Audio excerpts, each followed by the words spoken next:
Hey guys, welcome to INS's Artistic Pursuits. In today's video, I'm going to show you how to make this beautiful net or mesh pattern mobile pouch.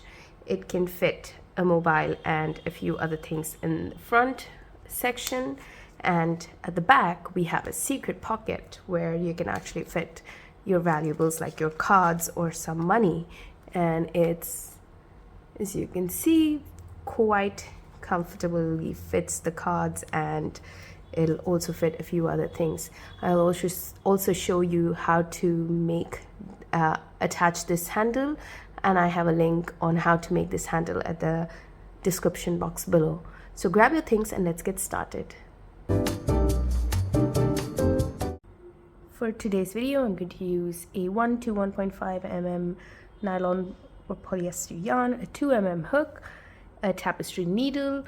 This is a 1.5 centimeters magnetic button. Of course, this is optional. You can choose any button that you like to secure the pouch.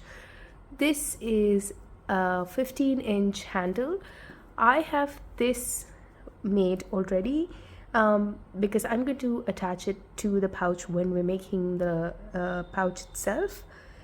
You can choose to use regular you can choose to use the gold chains or choose to make it without a handle. It's up to you. If you want to make this one, I will attach the link on how to make this for your desired length in the description box below. The one that I have is 15 inches long, so it just goes around the wrist. I have some stitch markers and a pair of scissors. We'll start by making a slip knot, after which we are going to make 50 working chains. If you want to change the number of chains, just make sure that the number of chains that you have is a multiple of 4 minus 2. So for me, it is 13 times 4 minus 2, that's 50 chains. I'm going to make 50 working chains.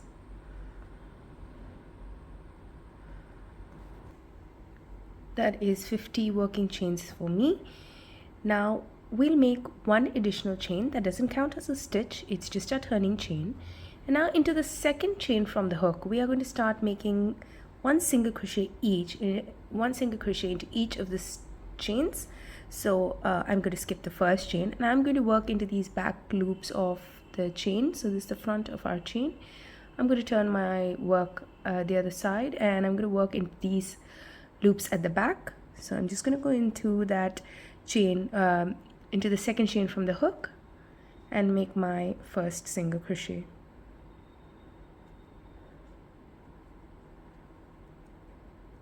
Now I'll make one single crochet into each of the chains till I reach the end of the chain. So for me, I will have a total of 50 single crochets. I've reached the end of row number 1. That completes my 50th single crochet. So that's my string of single crochets. And before we start the second row, I'm just going to pull this tail up on top of these stitches so that I don't have to weave the tail in later. For that, I'm going to insert my hook into this loop on top. So this is the top of our stitch. I'm going to insert it between that stitch and push my hook under that stitch. Now I'm going to push my hook into this loop over here, the cornermost loop, and I'm going to pull this tail through both the loops that we just put our hook into and pull it out. So now once you do that, your tail is on top of your stitches. So when we work the next row on top of these stitches, you can just hide this tail and work around it. So now for row number 2, we chain once, we turn our work around, and we are going to work 50 single crochets into this row as well. So we'll have one single crochet on top of each of these stitches till we reach the end of this row. So that'll be 50 single crochets. We'll continue to do that for 3 more rows. So after this first row, we'll have 3 more rows, which will bring us to row number 4. So we complete 4 full rows of 50 single crochets each. If you do want to increase the width of your bag, just make sure it's a multiple of 4 so that we can fit the pattern on the side. If you cannot, make multiples of 4, but you do want to increase the number of stitches on the side, you can do so, or decrease it, and I'll give you an alternative for that. So for me, I'm going to make a total of 4 rows. So I've completed 1 row. I'm going to start the second one. So after the chain, I'm just going to go under the first row, under both those loops, and make my single crochet. So that's going to be my second row, and I will meet you guys back once I've completed 4 rows of 50 single crochets each.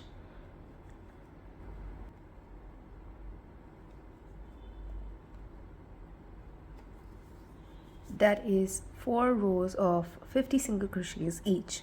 Now we are going to make a border of single crochets all around the base that we've just made. For that, we chain once, we turn our work around. First we'll make 50 single crochets, and I'll show you what we do when we reach this corner. So first make 1 row of single crochets all around, and I'll show you what we're supposed to do in this corner. So now that's where my last stitch is. Now I insert my hook back into that space.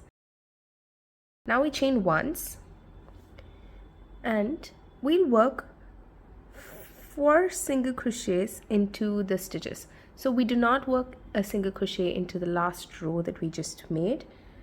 This is the last row, this is the stitch in the last row, these are the 4 rows before that. Now we'll work 1 single crochet into each of these stitches. Now this chain over here that we just made after the 50th single crochet will accommodate the single crochet for this stitch over here. So now we chain once, and now into this loop over here I'm going to work my first single crochet. So now that loop is actually the stitch on the 4th row. So I've just made 1 single crochet on the 4th row. Now I'm going to work a single crochet into that 3rd row. That's the 2nd single crochet. Now I'm going to work the 3rd single crochet into the, and I'm going to work my 4th single crochet into this stitch right here.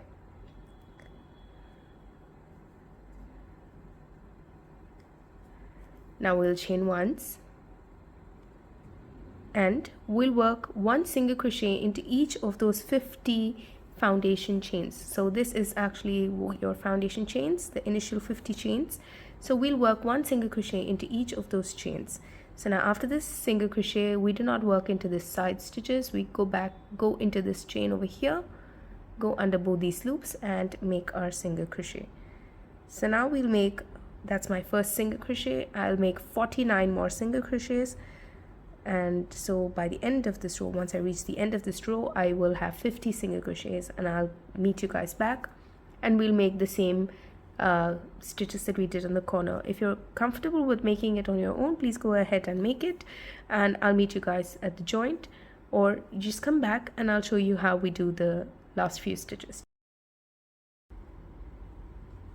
I'm on my last stitch before I reach that corner, the 3rd corner of the base.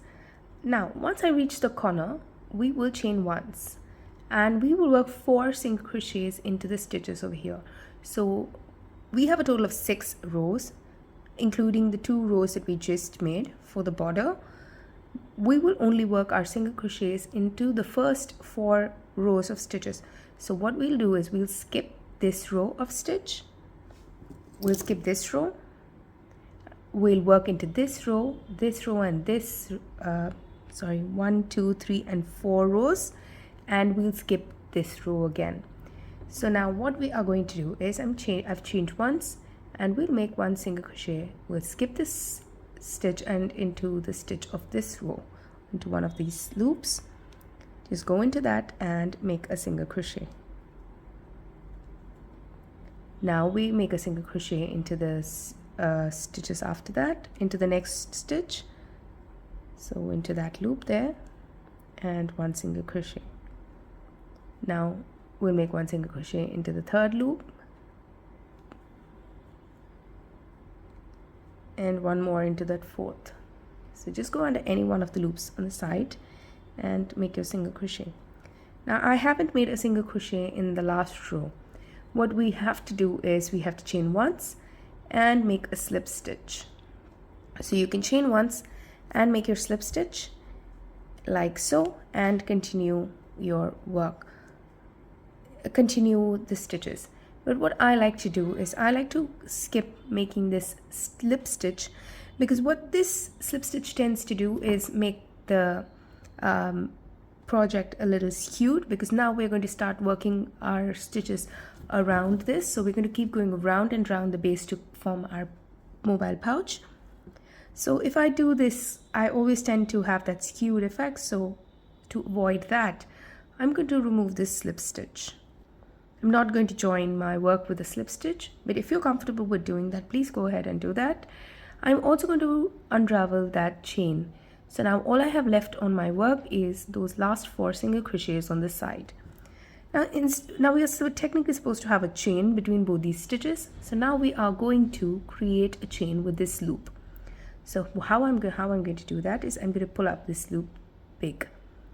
I'm going to go under this first stitch of that round. So I'm just going to go insert my hook from behind my work and get it to the front of my work like so, under both those loops.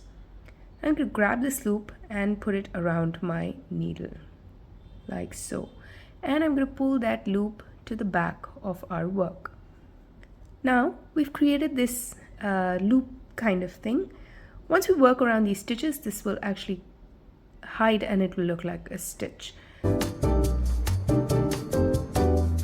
So now what I'm going to do is I'm just going to tighten this. Now you have to tighten this loop just enough so that it looks like a stitch, and the gap between both these stitches, which is being held by this loop, also needs to only be the length of each of your stitches. So for me it's about this. Don't keep it so loose, because then again you'll have a lot of gap. We need to make it the size of a stitch. So I'm going to make it so tight. I'm going to pull it together and I'm going to pull that loop. I'm going to make that loop small so that I have only less loop to work with.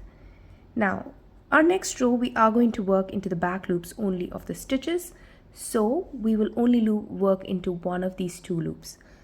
We go under any one of the 2 loops, just go under any one and pull this loop to the front of that loop that you just went under, and tighten your loop. Now make a chain. Now this chain is considered a stitch. Now we are going to work onto these sides of this bag, and every time we start the row we are going to only have chains, but I'm going to consider that a stitch. So this is considered one. Now we're going to have one row full of single crochets in the back loops only, so that for me is considered as one stitch. So that's our first single crochet. Now we are going to work into the next stitch, which is actually a single crochet of that previous row. We are going to work 1 single crochet into that stitch in the back loop only. You can choose to work into the back loop alone like so, but if you do notice, you can see that there's a lot of gap in between. To avoid that, instead of just making a back loop instead of making a single crochet in the back loop only, what I like to do is I like to go into this back loop, and I also like to go, if you turn your work to face the back of your work, this is the back loop, I go under that, and I also like to go under this loop under our loop. So there's a second loop at the back which is parallel to the loop that we're going to work into, the back loop. So I like to go under both these loops. So if you see that, this is our loop that we would usually go into the back loop, and there is a loop under that which is parallel to this loop, and I'm going into that loop as well. So this one right there. Now I will pull up a loop and make our single crochet. So that's single crochet number 2.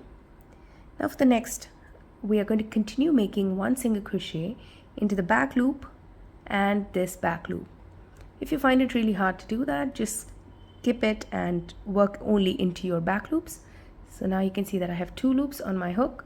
I'm going to pull up a loop through those 2 loops and make my single crochet.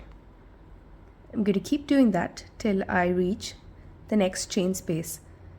That is the corner stitch of our row.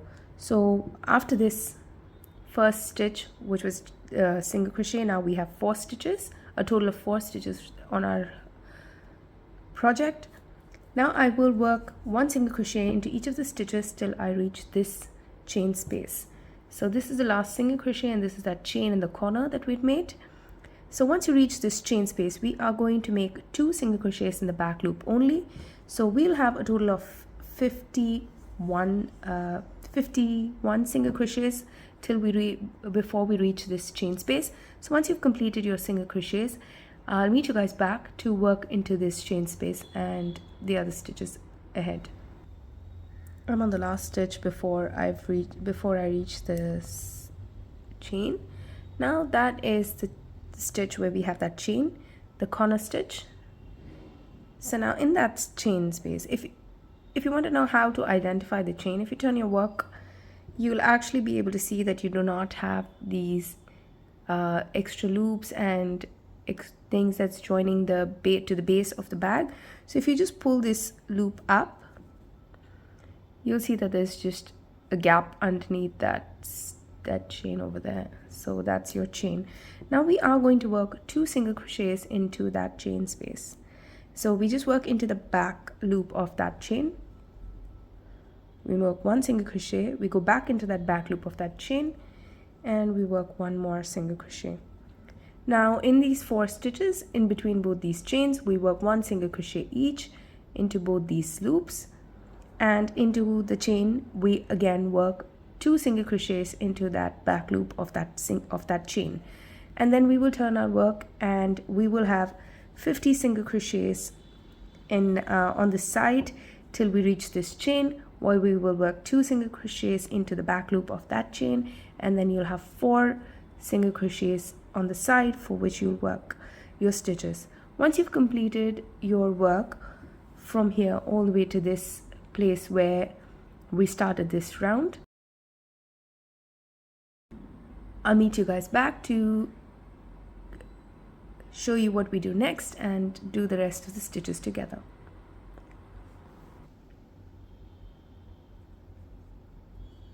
This stitch completes the 4th single crochet on the side after the 2 single crochets in that chain. Now as you've noticed, we have made 2 single crochets on all of our corners where we have the chain, and when we started this round, we only made 1 stitch in that chain. So now in that chain we are going to work 1 more single crochet. So just go into that back loop only. So if you made the joint, if you made the slip stitch the way I have, this is the loop that we left and this is the loop that we worked into. So just go into that space and go under that loop and make your single crochet. Now after you've made the single crochet, if you are just going to slip stitch into that next stitch and continue working, please go ahead and do so. If that's what you've done in the previous row, please go ahead and do the same thing for the next row before we start row number 2.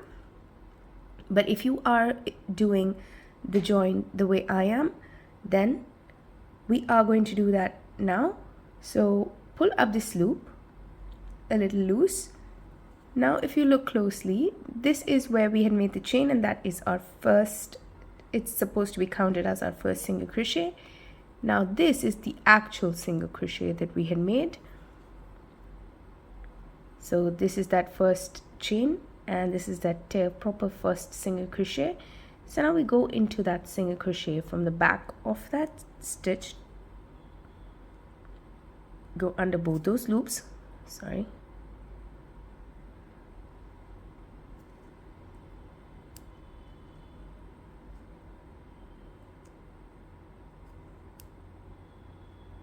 bring your hook to the front. Now grab this loop and put it over this loop, your hook, sorry, and make sure that your yarn, the yarn that you need to work with, is at the back. So now grab this loop, put it over your hook and pull this loop to the back of your work. Now you can see that this is the loop that's been formed. Now in this row we are going to work under both these loops of the stitches. So tighten this stitch just enough to make it look like another stitch and pull your loop small. Okay, now once you've done that, once you've reduced the size of this loop, insert your hook under both the loops this time, not under one but under both the loops this time, and pull this loop to the front of that loop that you just went under and make a chain.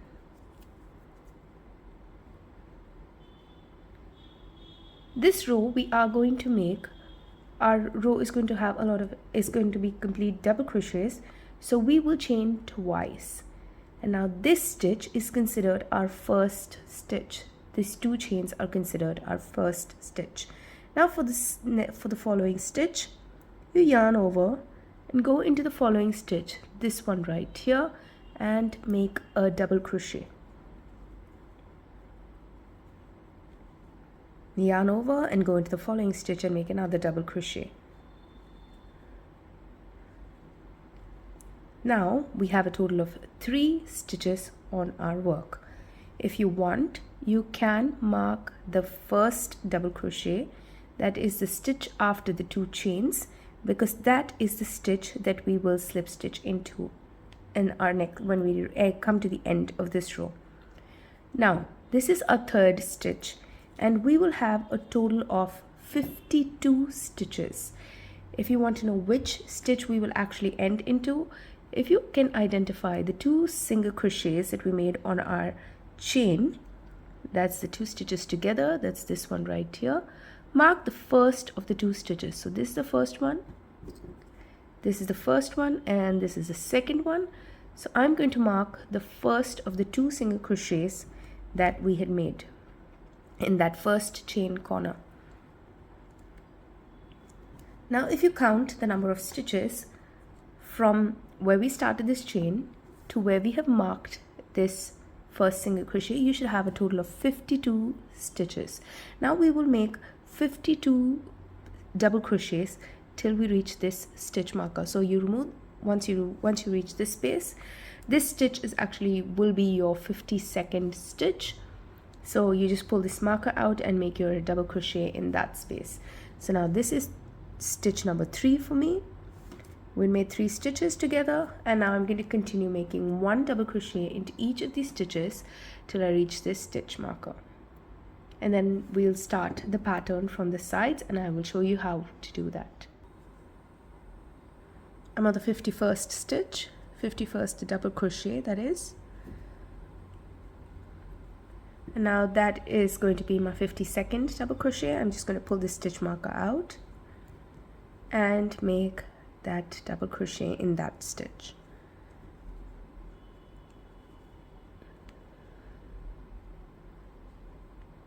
Now I'm going to mark this stitch back.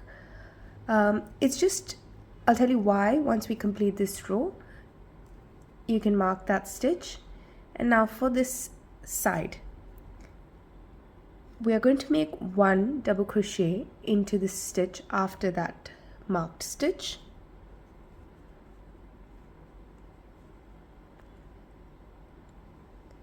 Now we'll skip the following stitch, and into the stitch after that we will make 1 double crochet. So we yarn over, we skip the following stitch, and into the stitch after that we'll make 1 double crochet.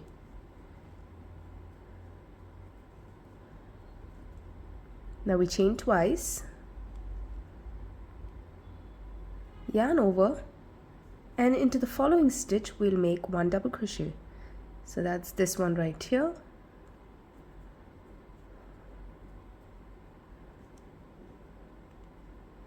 Now we skip a stitch and make a double crochet.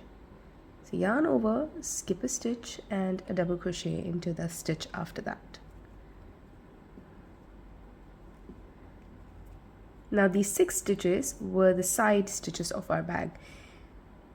In case you did not make 4 stitches in the base and you had any stitch less than that, you would have, say for example, you had only 3 stitches in your base, and then we made a border with 2 stitches on the side additionally, which would make it 5 stitches. then in this case you will have only 5 stitches here, and I'd advise you to just go ahead and make 5 double crochets. If you have more stitches, just make more double crochets, just make it solid double crochets and have this mesh pattern just in the front of your bag. Now I'm going to start making the pattern in the front of our bag. So now after this double crochet, we yarn over, skip the following stitch and make our double crochet in the stitch after that.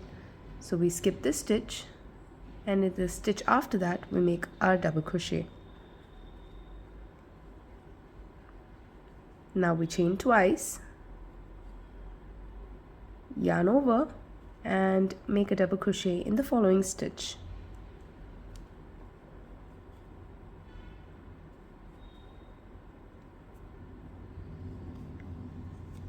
Now we yarn over, skip 2 stitches, and into the 3rd stitch we'll make our double crochet. So this is a stitch we just worked into. We skip the following 2 stitches, and into the 3rd stitch we'll make our double crochet.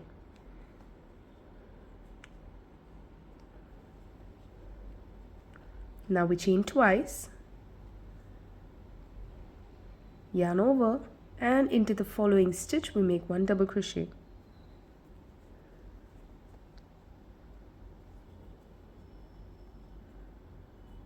Now you can see that we're already starting to form that triangular mesh pattern.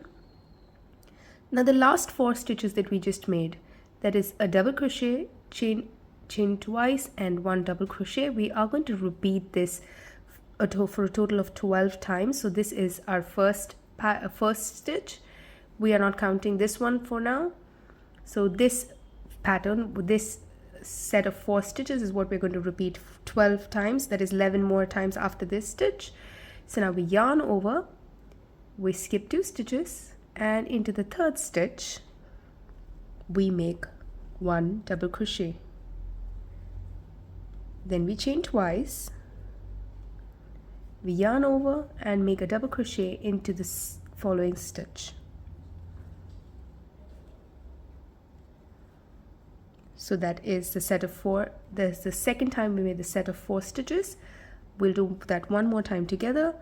So we yarn over, skip 2 stitches. So we skip the first 2 stitches, and into the 3rd stitch we make a double crochet.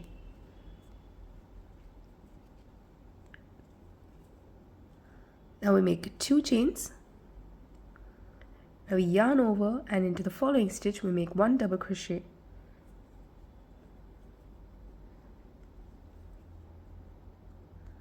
So that's the 3rd time we made that set of 4 stitches. Now continue making that set of 4 stitches for an additional 9 times. So you will reach this corner stitch, you'll reach 1 stitch prior, 2 stitches prior to that corner stitch. Just count 12 times of this stitch. So skip 2 stitches, make a double crochet, chain twice and make a double crochet in the following stitch. Then go ahead and skip 2 stitches and make a double crochet, and continue doing these last 4 stitches 9 more times. Meet you guys back once you've completed the set of these 4 stitches for a total of 12 times. I'm just making the set of 4 stitches for the 12th time.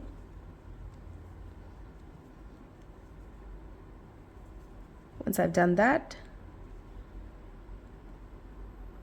we'll have a couple of stitches. So these are the 2 stitches of that corner chain. Now we skip that first stitch, and into the stitch after that we make 1 double crochet.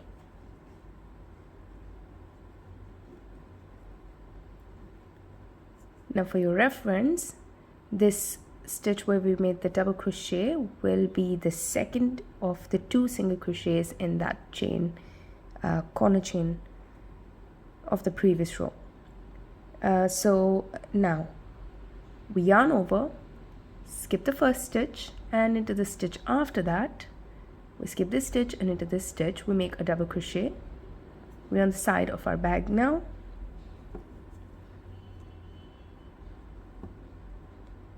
Now we chain twice, yarn over, and into the following stitch we make a double crochet.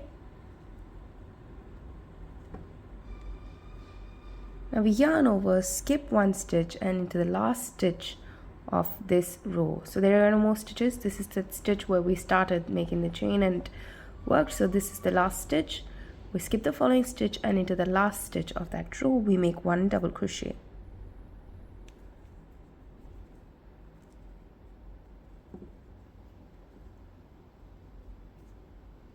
If you like, you can mark these stitches where the corner stitches where we have the corner 4 stitches and +2 on this side and on this side, or you can simply just go ahead and count the number of stitches that I've just mentioned and make the stitches.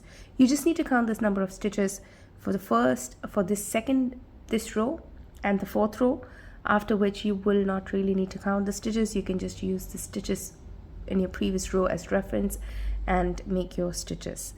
So now once you've completed the last double crochet for this row, we are going to slip stitch into this stitch right here.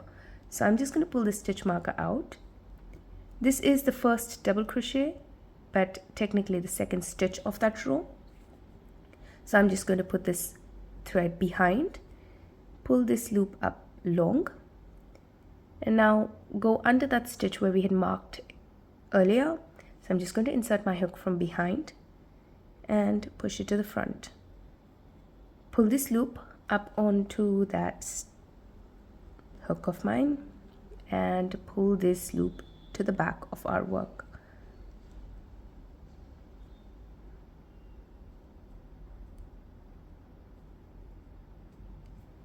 Once you do that, tighten the loop and shorten that loop as well. Shorten it just enough to make a single crochet around that loop. So now once you tighten this, that's too tight. Once you've tightened that stitch enough, go under both these loops that we just made with this loop. And if you can see, that's the loop that we just pulled.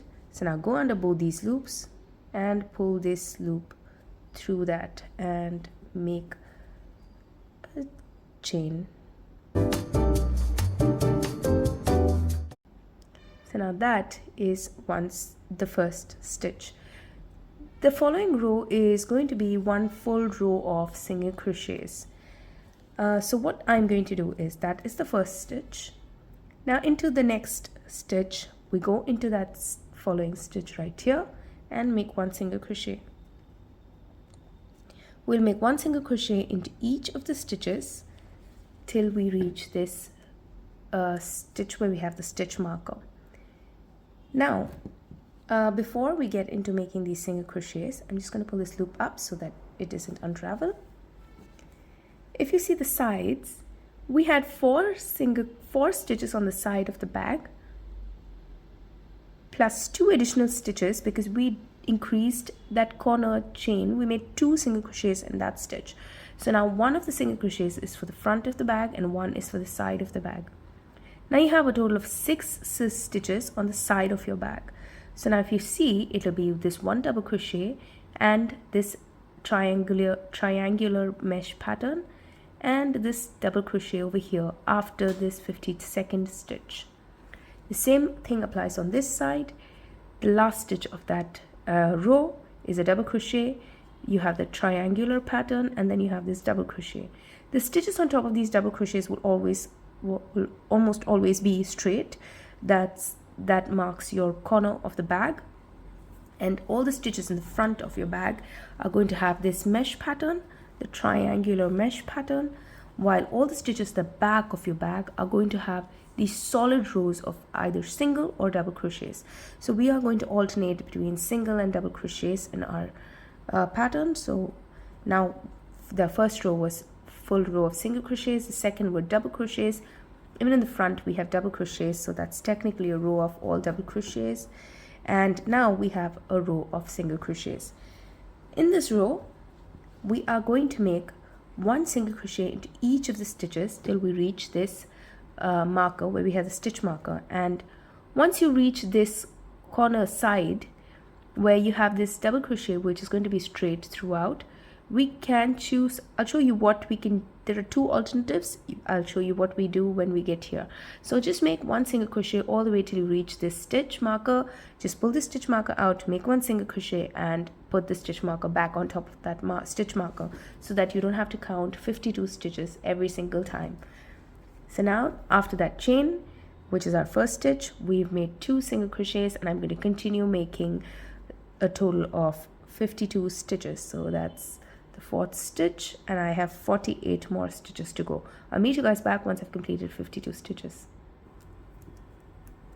I'm on my 52nd single crochet. So I've just pulled that stitch marker out, made my stitch, and marked that stitch again. Now if you like, what you can do is mark the double crochet just after that 52nd stitch in that lower side. You can mark it like so or anyhow, but it's just so that you know that these 6 stitches are your corner stitches. I'm not going to mark them. I'm just going to do it by myself. Now in the next stitch, in this corner stitch, you have 2 options. You can either make 1 single crochet like we were doing in all the in the previous stitches, or you can choose to make 1 front post single crochet. So what a front post single crochet is, you just go around that double crochet from the front, pull up a loop and make your single crochet. So what this does is it creates this border to show that this is a corner of the bag. I like to do this one. You can choose to do it for every row, but I'm going to just do these front post stitches every time we have a single crochet row. So now on this corner stitch, I have made a front post single crochet, and now into the next 4 stitches where we have this triangular pattern, we are going to make 1 single crochet each. So that's 4 single crochets. Now after the 52nd stitch, we made 1 front post single crochet, and now we make 4 regular single crochets. That's 1. Now in this chain space, you can either choose to go around the chains and make single crochets, 2 single crochets in that space, or you can go through the chain. So what I mean by through the chain is you can go under only the top 2 loops of that chain and make a single crochet. I'm going to go only through the chain, so I'm just going to go under those 2 loops of that chain and make my single crochet. So that's my 3rd stitch. The 4th one is going to be on this double crochet. That's the 4th stitch. Now we reach that corner double crochet again, and in this double crochet we are going to make 1 front post single crochet. So I'm just going to go around that double crochet and make a single front post single crochet, after which I'm going to make 1 single crochet into each of the stitches. That's this single crochet on top of that double crochet, and in every chain space you make 2 single crochets, and on top of every double crochet you make 1 single crochet. Now you'll make a total of 52 stitches after this, 52 single crochets after this front post single crochet. Once you make 52 single crochets, you'll reach this corner stitch where we have this double crochet on the side of our bag, and you will make 1 front post single crochet. So that will be the 53rd stitch after the front post single crochet over here. So once you've made this front post single crochet, make 52 single crochets, and I'll meet you guys back for the last 6 stitches. We can do the front post single crochet and the remaining stitches together. Now this stitch is that 52nd stitch after the front post single crochet on the other side. So after this front post single crochet, I've made 1 single crochet on top of each of the stitches, and that is the 52nd stitch. Now after this 52nd stitch, we would have reached these corner last 6 stitches, the side 6 stitches, where this one is our corner stitch and this one is our corner stitch. we are going to make one front post single crochet into that stitch. So into that double crochet in that corner, we are going to just go around that double crochet and make our single crochet. Now in the following 4 stitches, that is this double crochet in these 2 chains and this double crochet, we are going to make one single crochet each. So I'm just going to go in and make one single crochet each into each of those stitches. That's 2.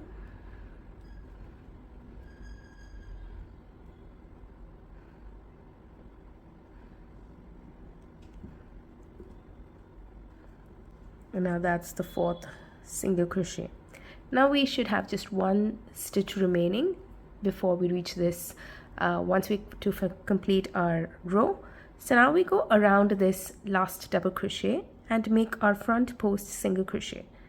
So we just go around that double crochet from the front and pull up our loop and make our single crochet. Now this completes row number 2 for this bag. So now you can go ahead and make a slip stitch or make a slip stitch like we've done in the first 2 rows. Just pull up this loop into that first single crochet, skip that first stitch into that second stitch, which is a single crochet, pull up a loop, pull that loop through that to the back, tighten it, and now pull that loop to the front. Go under both those loops and pull it to the front.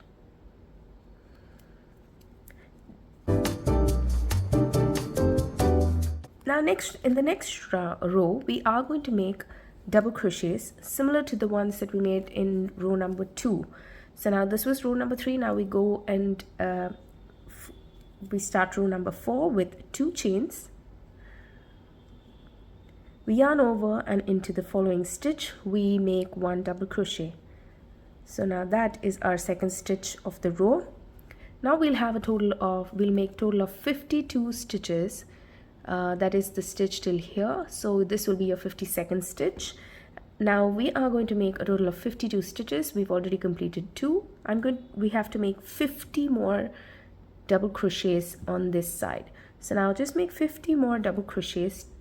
You'll reach this stitch right here, and then I will show you the pattern for this side and this row. I'll meet you guys back once I've completed a total of 52 stitches. That's 51 and this is 52.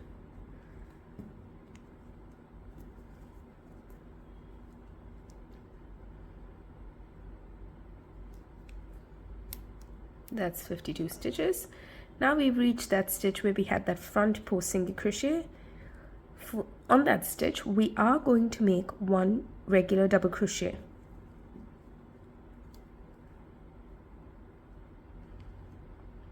Now we will chain once, we yarn over and make a double crochet in the following stitch. We are not going to skip any stitch. We've made a chain. We're just going to go into the following stitch and make a double crochet. Now we yarn over, skip 2 stitches, and we'll make 1 double crochet in the 3rd stitch.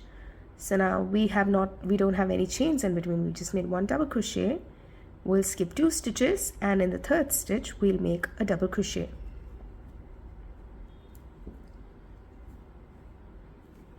Now you can see that reverse triangle on top of that triangle. Now into that following stitch where we have that front post single crochet, we'll make we're supposed to make 1 chain before that.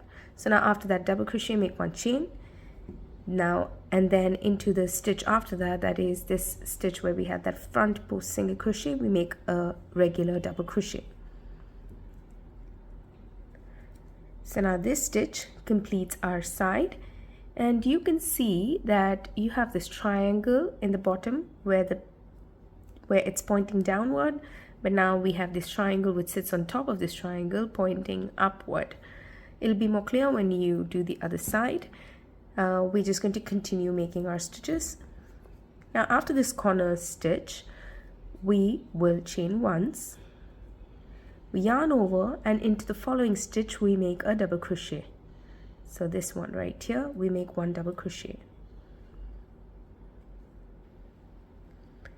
Now we chain, and now we don't chain, we do nothing, we just skip 2 stitches, and into the third stitch we make one double crochet. So yarn over, skip 2 stitches, and into that following stitch we make one double crochet.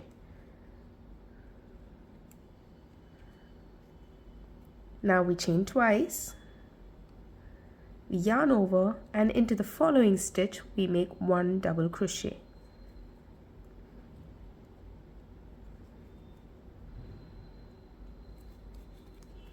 Now we do nothing, we just yarn over, skip 2 stitches, and into the following stitch we make one double crochet. So now you can start seeing the pattern on this row. You can see that we have this triangle mesh and this triangle mesh sitting right on top of each other. So now if we had the triangle pointing up, like in this section, this is the triangle, it's pointing up. Here you have the triangle pointing down right on top of it. And here we have the triangle pointing down, and we have this triangle pointing up. The same way, this triangle is pointing up and this triangle is pointing down. So now you're going to keep alternating with this stitch, and like we did in row number 2, we are going to repeat these last 4 stitches for a total of 12 times. We have made it 1 time, so we are going to repeat 2 chains, 1 double crochet, skip 2 stitches, and then 1 double crochet into the next stitch. So I'll show you what we're going to repeat. We're going to repeat that 12 times, like I said. We've already done that once. Now we're going to repeat, now we're going to do that for a second time. So chain twice, that's 2 stitches, yarn over, and make 1 double crochet. That's your third stitch. Now yarn over, skip 2 stitches, so skip 1, 2, and into the third stitch make a double crochet. So now that is your 4th stitch. So the combination of these 4 stitches is what we are going to repeat 10 more times. So that was 1, 2, we're going to do that 10 more times. So I'll do the 3rd time with you as well.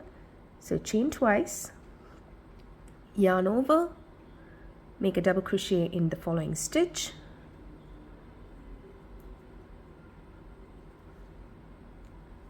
now yarn over, skip 2 stitches, and into that 3rd stitch, that is skip these 2, into the 3rd stitch we make 1 regular double crochet. So now that's the 3rd time. Continue doing this last 4 stitches 9 more times, and I'll meet you guys back once you've reached the end and you have probably just maybe no stitches remaining. But once you've completed 12 times, once you've completed this pattern of last 4 stitches for the 12th time, I'll meet you guys back and we'll do the last this side together. I'm just on the 12th.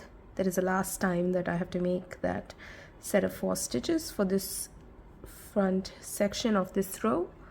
So now that skip 2 stitches, and that is the last of the 4 stitches. So now once you've completed 12 stitches, this is how your work will look. Now you can actually see the whole mesh pattern. Now since this triangle's ending cross, we have to chain once, yarn over, and into the following stitch we make 1 double crochet. That's how we started this side, and that's how we're going to end it as well. Now we reach the middle 4 stitches. This is the first of the corner side stitches. That's the first one, and then we have 4, and then that's the last stitch. So now into that middle 4 stitches we make 1 chain, we yarn over, and into the following stitch we make 1 double crochet.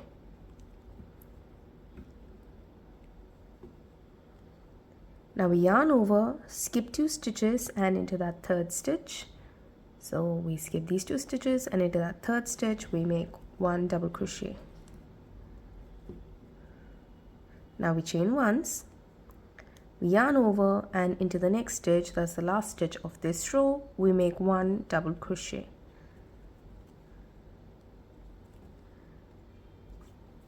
Now we've completed row number 4. That's the mesh, and that's 4 rows complete, and you are essentially just going to keep repeating these rows to reach the height of the bag, and we'll be completing it. So now I'm going to just slip stitch this first. To end this row, I'm going to make my slip stitch into that first stitch. So that's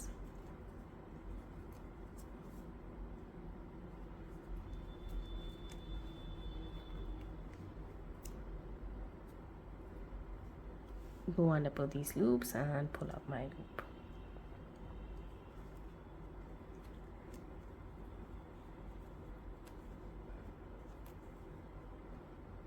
So now that's stitch number 1, and now row number 4 is complete. Now for row number 5, we are going to do the exact thing that we did for row number 3. So row number 5, 7, 9, 11 and so on are going to be exactly the same. So we will initially have 52 single crochets, including this chain that we made, so that's counted as 1. I'm just going to mention that as 50. That's the first, just going to count that as the first single crochet.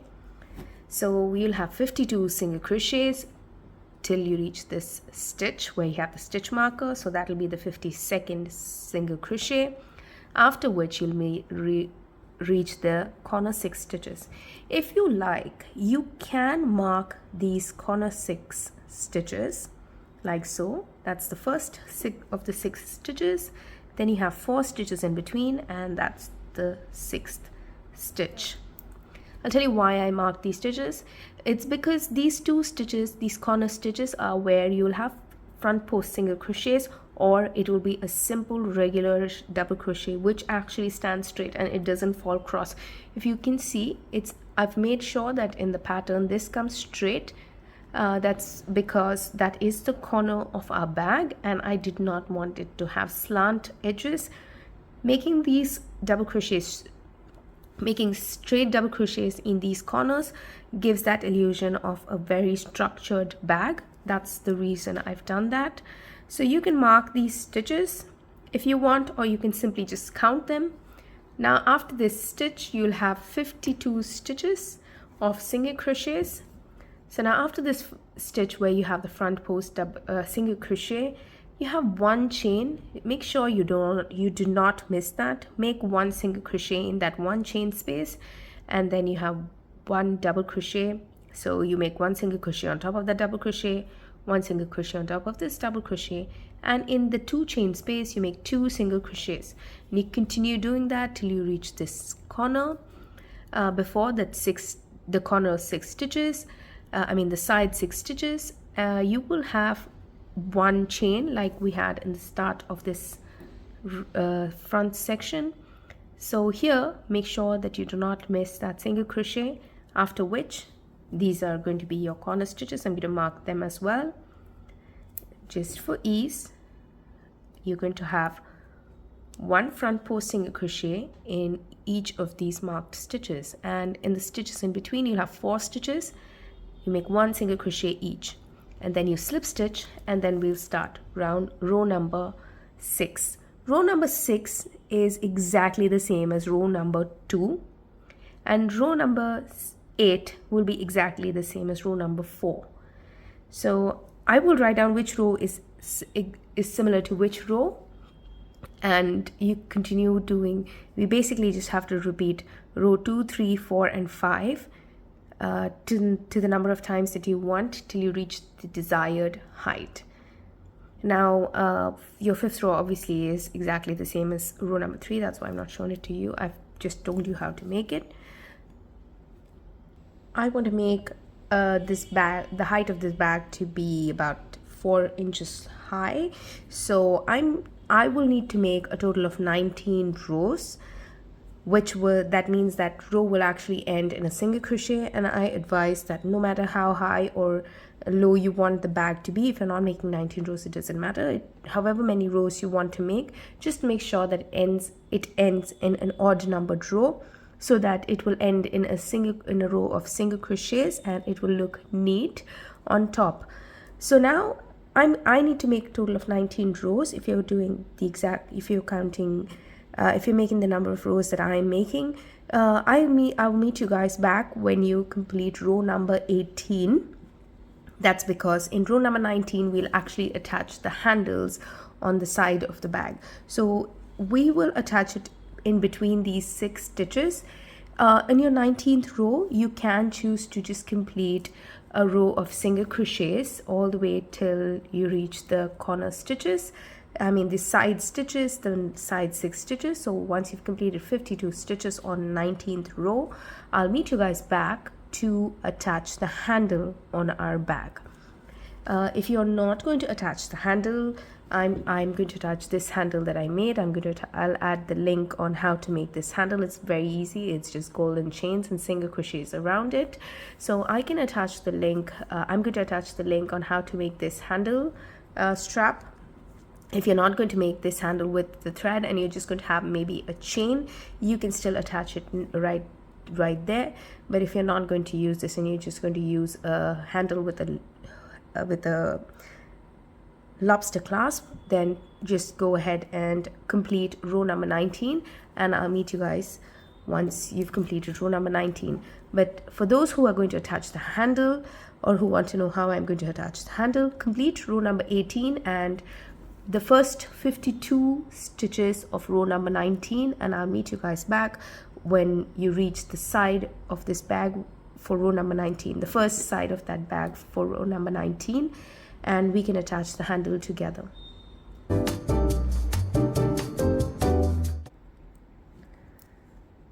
I'm on my 19th row. This is going to be my 52nd stitch of that row. So now once we've completed 52nd stitch, I'm going to mark that stitch. Just keep that stitch marker on. Now I will show you how the pouch looks so far before we go and attach the handle.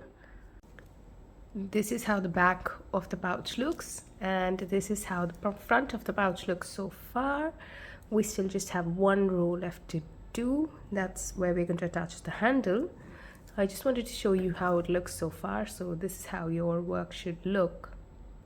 Now I'll zoom in to actually work these stitches. Now I'm going to grab this handle and keep it close by so that we can attach it to this bag. This was our 52nd stitch, and these white stitch markers, as per before, represent our side 6 stitches. Now we are going to make, we usually make a front post single crochet on this stitch where we have this white stitch marker. So I am just going to pull that stitch marker out and make a front post single crochet like we have done for all of our other rows. So after the 52nd single crochet, I'm just going to go ahead and make that front post single crochet. Now the next 4 stitches is where we are going to attach our handle. If your handle is thinner than mine is, then just go ahead and attach it in two stitches in between. I'm using 4 because this is the 4 I'm going to stitch my handle on that. Now I'm going to this is the right side of my handle and this is the wrong side of my handle. So I'm going to face the right side of my handle. So the correct side of my handle is going to be flat against that pouch. I'm also going to identify the middle 4 stitches. I actually have 8 stitches in this last circle of the chains. So I'm going to identify the middle 4 stitches. So that's this, stitch and that stitch. So these are the 4 middle stitches. I'm just going to mark them. Now what I'm going to do is I'm placing the correct side of the handle on the correct side of the bag, like so. You can pull this first stitch marker out. You're going to insert your needle into that stitch over here. So this was where the stitch marker was. I'm inserting it into both those loops. If you just had a chain, you would do the same thing. If you had a snap hook that you're going to attach to the handbag, to the mobile pouch, you would still do the same thing. Just place your hook or D-ring or anything that you're going to use, like so, flush against that bag. And once you've inserted your hook into that hook chain of the handle, now we are going to insert it into this stitch. So that's the stitch previous to this one is where we have the single front post single crochet. So now we go into that following stitch in that bag. Just go under both those loops, pull up a loop, pull it through the loops of the bag, pull it through the loops of your handle, and make a single crochet. Now we're going to do that in the next 3 stitches as well. So just go into that stitch, following stitch, go into the following stitch of that hand of the pouch. That's the chain stitch for me, and I'm just going to pull my loop through all of them and complete my single crochet. So that's 2 single crochets. Now for the third one, we do the same thing. Just go under both the loops in your handle, go into the next stitch on the bag,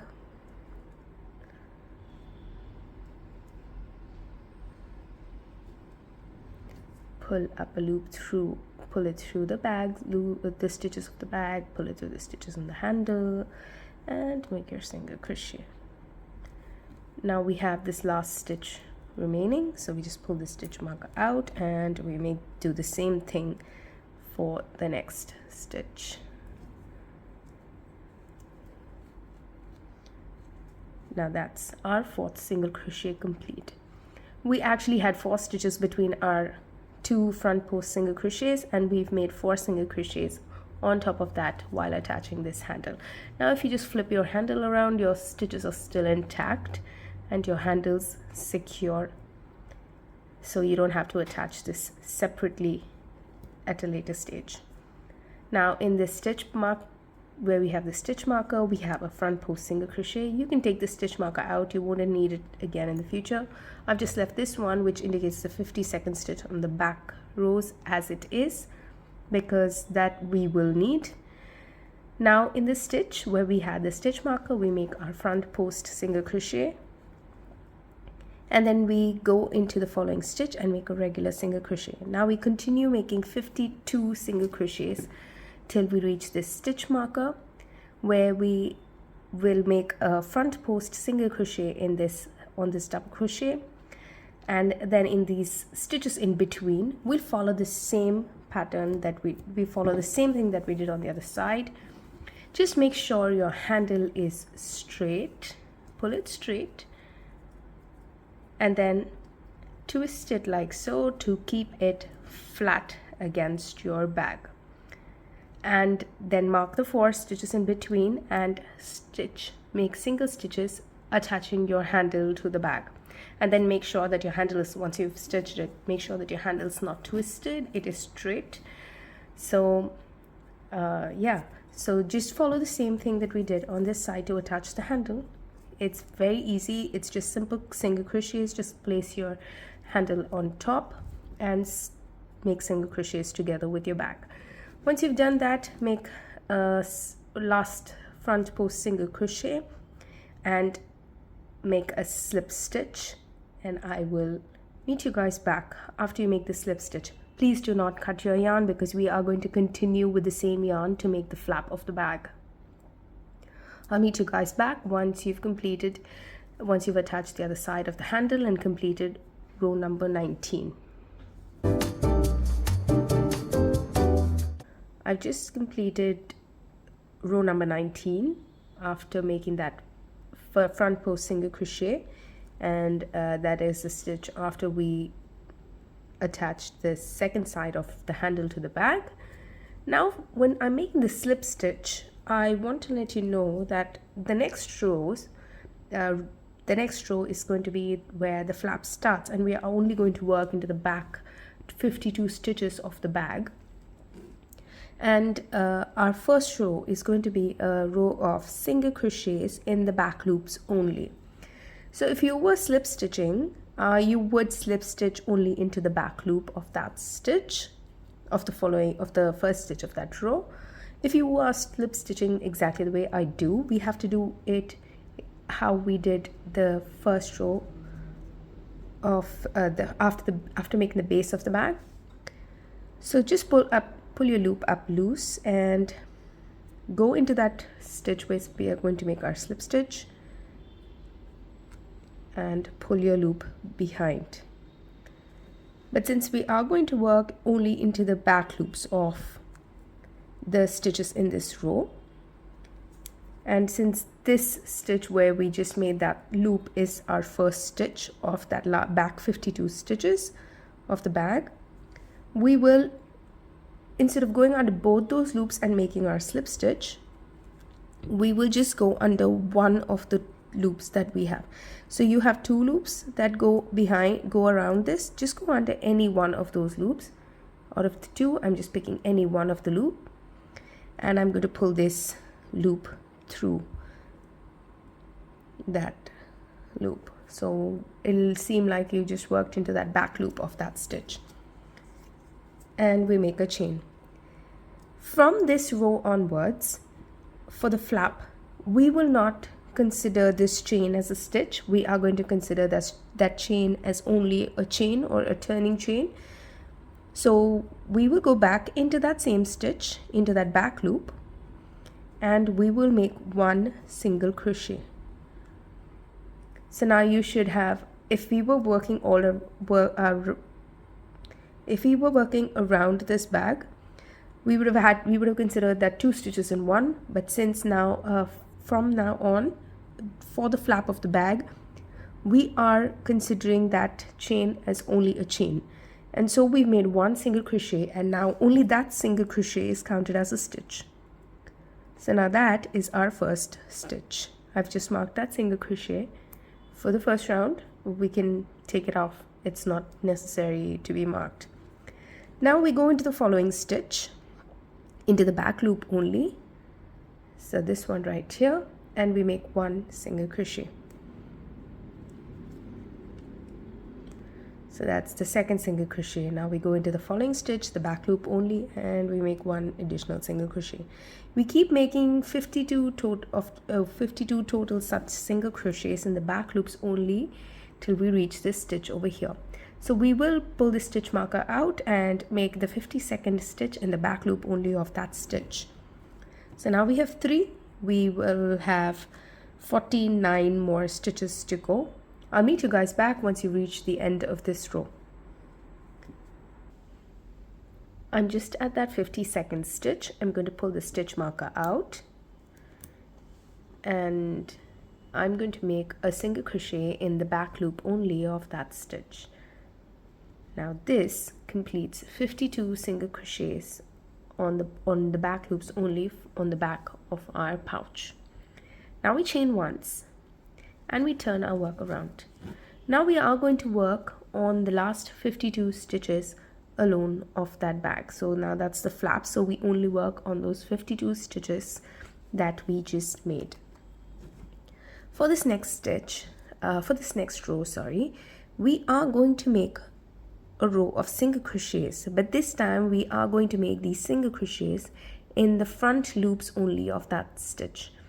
So now after this chain, we go back into that first stitch, but this time only into that front loop. So just the front loop of that stitch. So now let me just get my work closer. So now these are the 2 loops of that stitch, and I'm going to just put my hook under the front loop of that stitch, and I'm going to work a single crochet. I'm going to go into the front loop of the next stitch,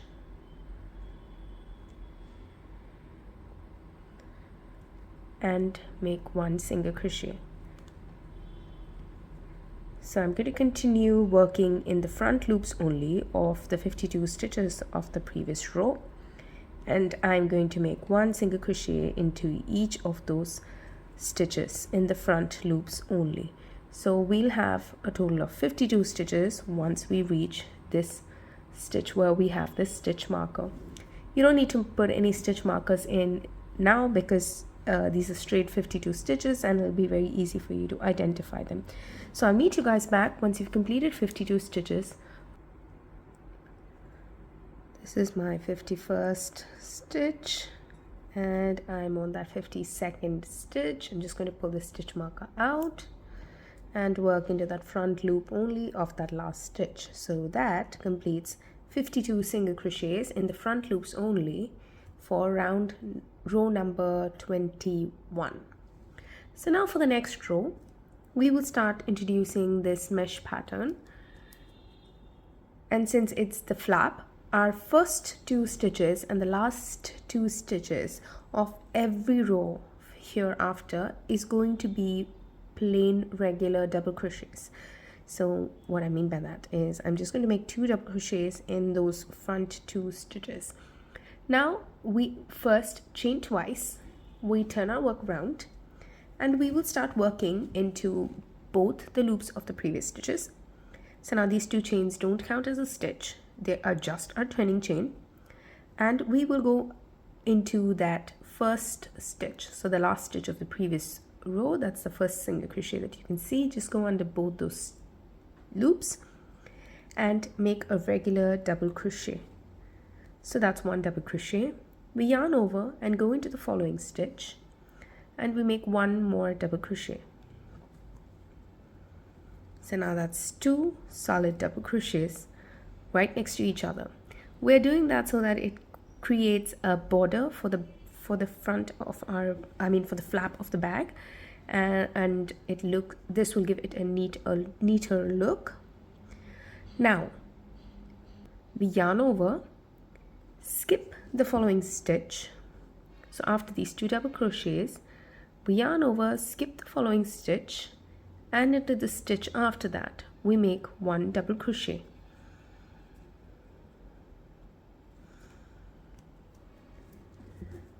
Now we chain twice, yarn over, and into the following stitch we make 1 double crochet.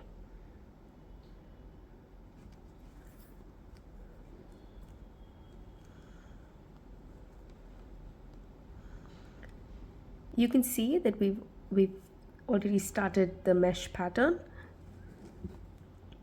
Now you yarn over, you skip 2 stitches and into the 3rd stitch. Skip the first 2 stitches and into the 3rd stitch we insert our hook under both the loops and we make a double crochet. Now you chain twice, yarn over, and into this following stitch we make 1 double crochet.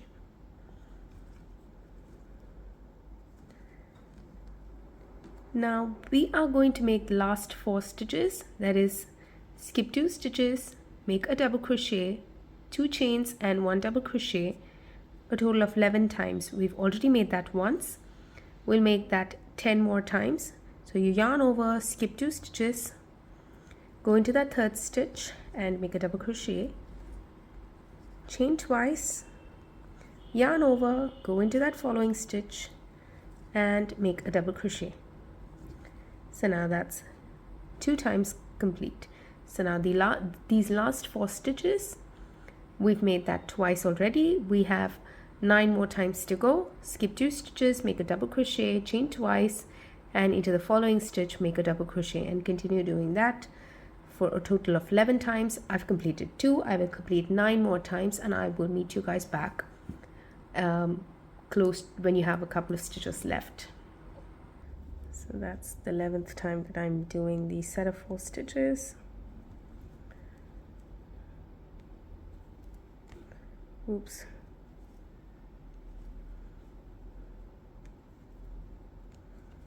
Now once I've completed the set of 4 stitches for the 11th time, we should have 3 stitches remaining on our work. Now we yarn over, skip the first stitch, and into the next 2 stitches we make 1 double crochet each. So I've skipped that first stitch, and into the next stitch I'm making 1 double crochet, and into the next stitch we make another double crochet. Like I said, our first 2 and last 2 stitches will be regular double crochets. Now we chain once. As per our pattern, after one row of double crochets and this mesh pattern, we have 1 row of single crochets. So we chain once, we turn our work around, and into each of our stitches we make 1 single crochet. So into each of our double crochets we make 1 single crochet, and in that chain, wherever you have chains, as many number of chains as you can see, you make that many single crochets in that space. And once you reach the end of this row, you should have a total of 52 single crochets. So for row number 23 we have a total of 52 single crochets. I'll meet you guys back once you've completed 52 single crochets for row number 23. I'm on the last 2 stitches of row number 23. So those are the last 2 single crochets. That's the 52nd single crochet. Now we will work the next row. Our next row will comprise of these triangular mesh pattern. So we will chain twice and turn our work around. That 2 chains does not consider as a stitch, it is just our turning chain.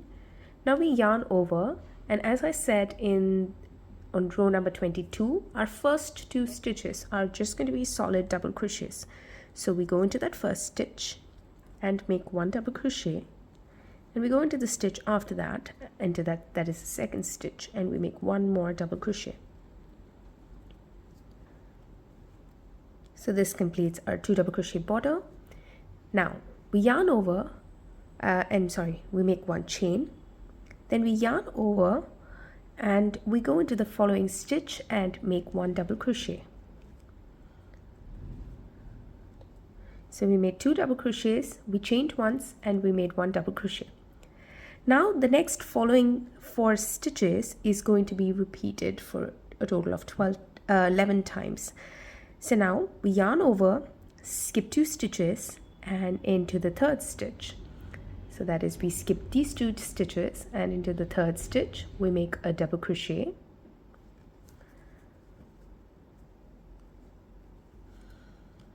We chain twice, we yarn over, and into the following stitch we make 1 double crochet.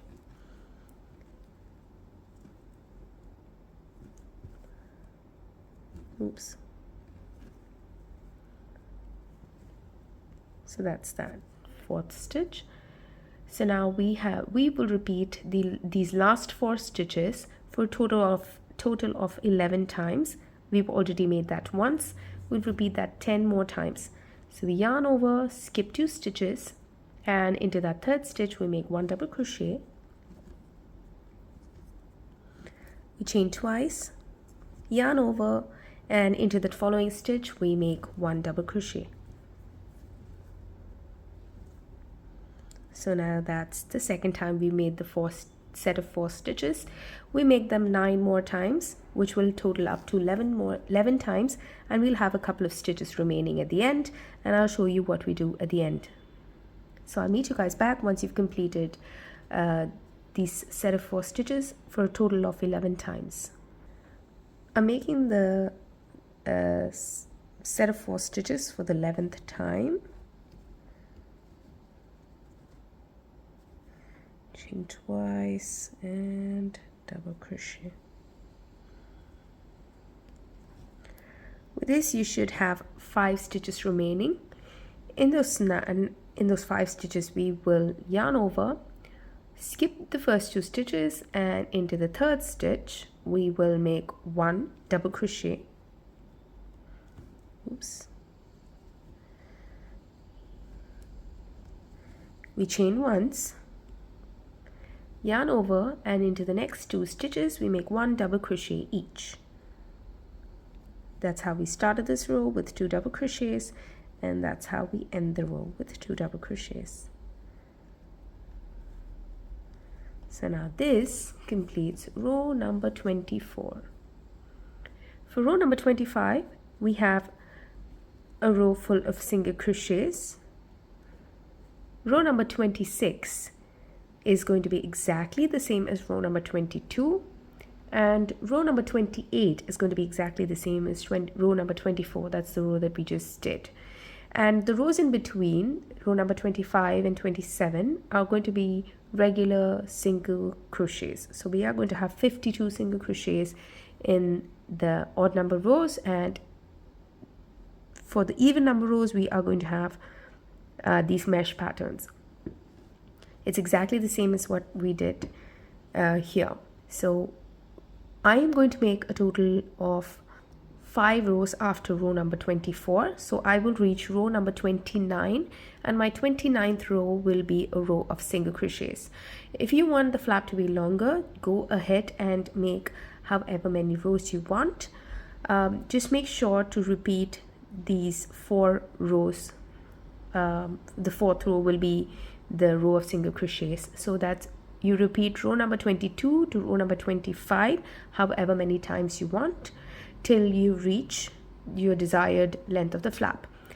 I am going to only reach row number 29. That is, I'm going to make, after this 24th row, I'm going to make 25th row and repeat these 4 rows one more time. That's how much I'm going to do, and I'm going to end that flap, and we will still have a little bit more to do with the flap. So once you end that row, you can cut your yarn. I'll meet you guys back once I complete row number 29. I've completed row number 29. Now I'm just going to pull my loop up and I'm going to cut my yarn.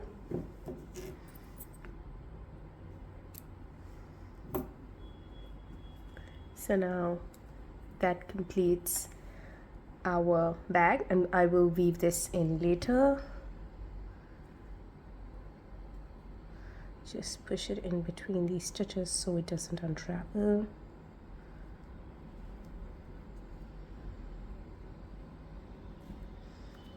So now that's done, and your flap is almost done. Now of these 4 mesh patterned rows, the first 2 rows are actually the part which covers this section which falls on the top of the bag, and then the last 2 mesh pattern rows are supposed to coincide with these last 2 rows of our pouch. Now to make it nicer, we are going to add a small trapezoid kind of pattern over here, so that we can add our button in on that space. So for that, now this is how we'd worked our last row.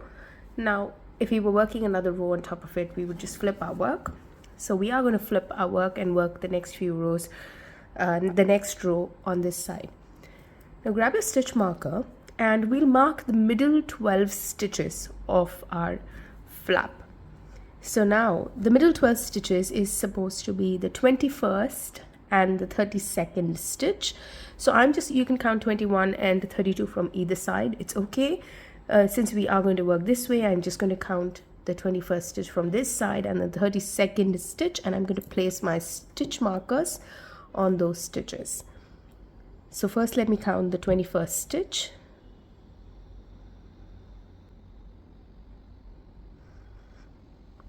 So now that is the 21st stitch. I'm going to place a stitch marker on that stitch.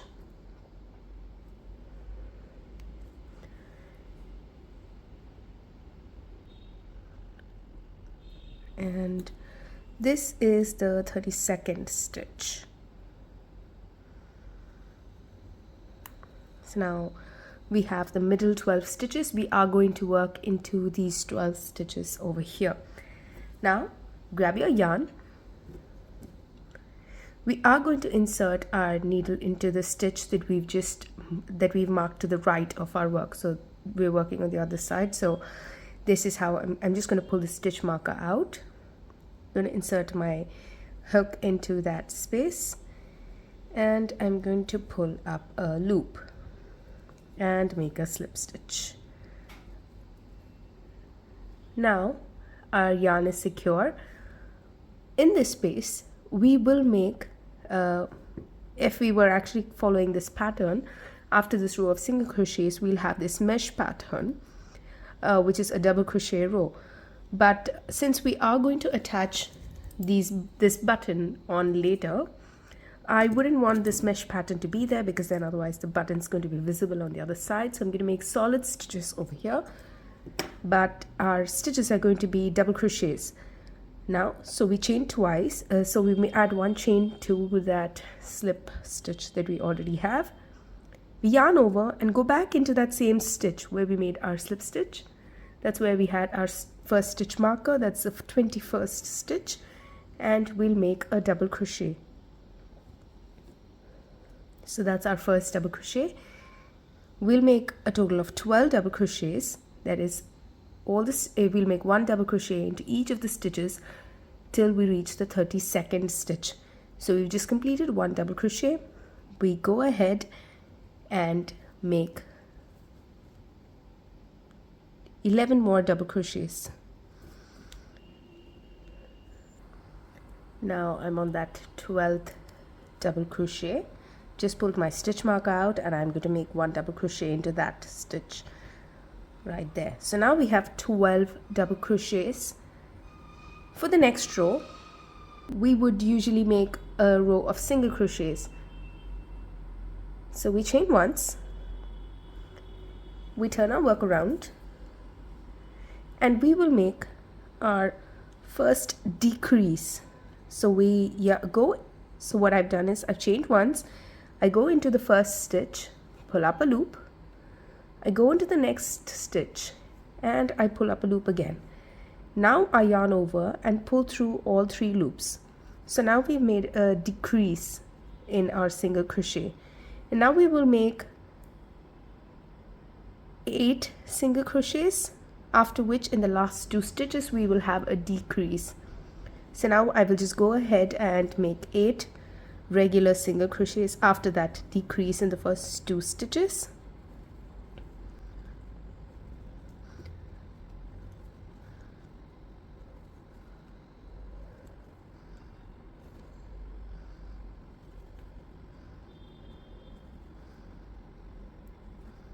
Now that completes the 8 single crochets after that decrease in the first 2 stitches. Now into the last 2 stitches we will have one single crochet decrease.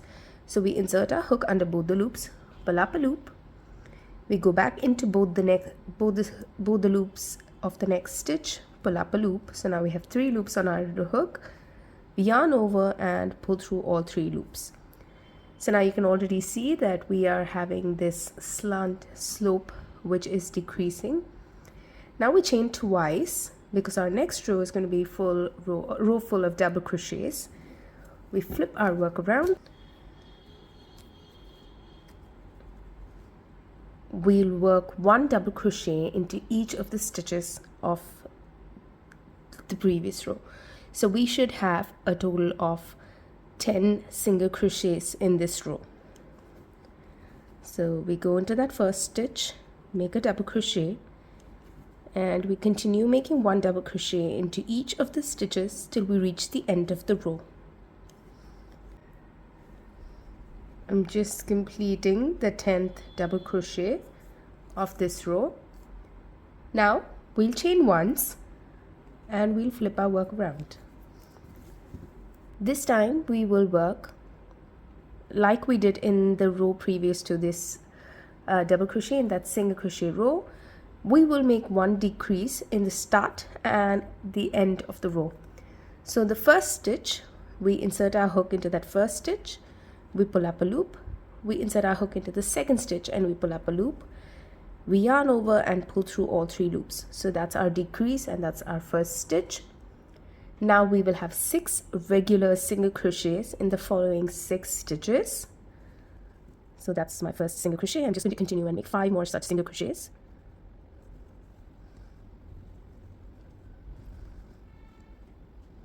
this is my 6th single crochet. Now for the last stitch, we will have another decrease, like we had a decrease in the start of this row. So we insert our hook into that first stitch, pull up a loop, we insert our hook into that next stitch and pull up a loop. Now we yarn over and pull through all 3 loops. That completes our decrease and that completes our flap. So that's where our button will sit. And if you see, oops, this is the piece, it will fit comfortably on that. In the stitches we will have a row of single crochets all around, so we'll have a little more space where this button goes. We can sew this button on later. So now we have to just pull this loop up and cut our yarn. I'm just going to leave a little long tail so that I can sew the button on with this tail later.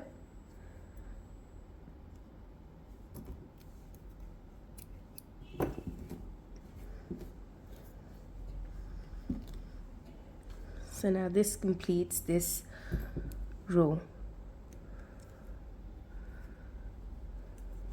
Now if you close your flap, this is how it looks. It has we've made this shape because our triangles, this kind of gives that same triangle effect, so that's why we've done that. Now all that there's left to do is work 1 row of single crochets all around the flap and work 1 row of slip stitches all around. To work the single crochets, I'm going to flip my work to see the back of the bag and open this flap. So this is how I'm going to see my flap. This is the correct side of the flap. I'm going to turn my work to the right side. So if you're looking at the bag in front like so, I'm going to go to the right side corner of the bag and flip my work like so and start working on these stitches. Now we are going to make a row of single crochets all around the flap. So first we will go and identify our the stitch of row number 20. It's very easy to identify that. It's because it's between these 2 lines of the loops that we left. So this stitch right here is where our stitch needs to start. That's actually our row number 20. It's where the flap actually starts. So now grab your yarn, pull up a loop and make your slip stitch. So that's the stitch that I've worked into. That's this stitch right in between. I'm going to go back into that same stitch and same loop and make a single crochet. That's our first single crochet. Now we will work a single crochet into each of the stitches on the side. So if it's a double crochet, you work 2 stitches. If it's a single crochet you work 1 stitch along that stitch. So what I mean by that is we have rows of double crochets over here. So we work 2 stitches on the side of that double crochet row, and if this one is our single crochet row, and we work 1 stitch alongside this single crochet, 1 single crochet stitch alongside this row of single crochets. So this first stitch is actually row number 20 was our single crochet row, so I've made 1 stitch. Now we move to the next stitch, which is this row. This row, it's also a row of single crochets. We insert our hook into any one of that loop and we make a single crochet. Note that I always insert my hook only under 1 of the loops and not 2. It's because when I insert it under 1 of the loops, it has a less bulky effect and that single crochet on the border sits flat against the pouch, as opposed to when you go under 2 stitches or 2 loops, a whole stitch or 2 loops and work your stitch. So now next, after these 2 single crochets, our next stitch, our single crochet will come on this row of double crochets. So we are going to work 2 single crochets in this row of double crochets. So I'm just going to insert my hook into that first loop down there and make a single crochet. Now I'm going to insert my hook again into that corner stitch, just under one of those loops, and I'm going to make a single crochet. Now into the next stitch over here, that's a single row of single crochets. I'm going to make 1 single crochet. Then we have a row of double crochets. I'm going to make 2 single crochets alongside that row. That's my first, and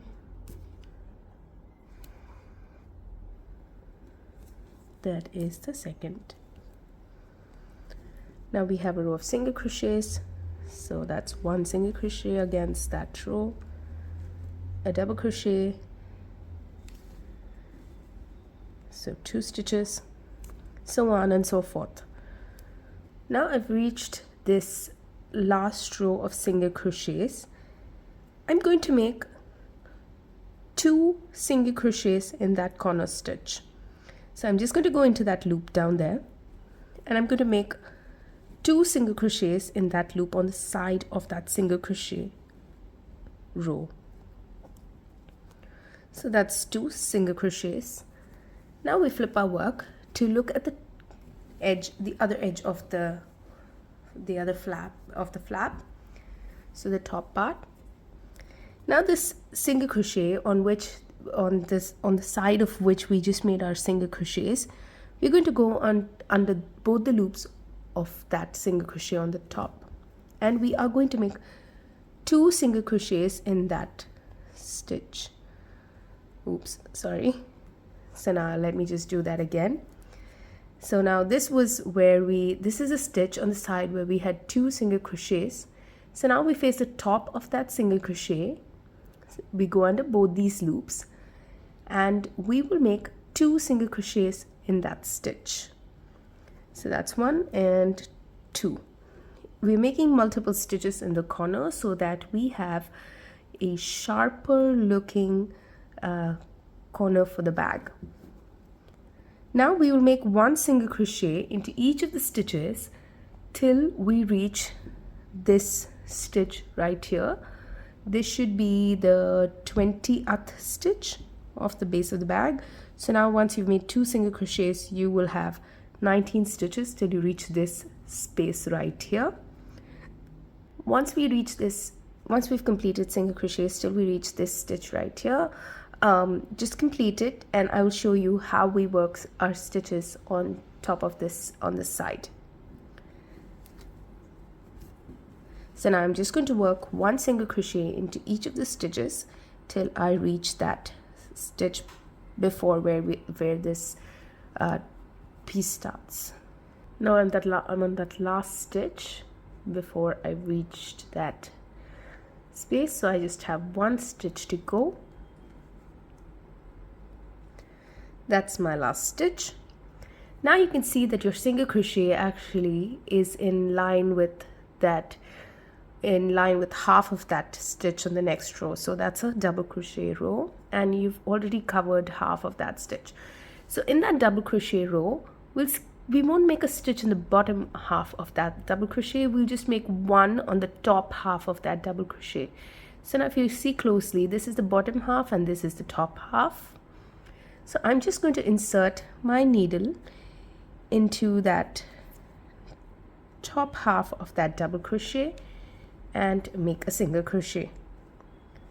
What this does is it creates a seamless border and doesn't make it look like 2 different pieces. Now we have a row of single crochets in which I will make 1 single crochet.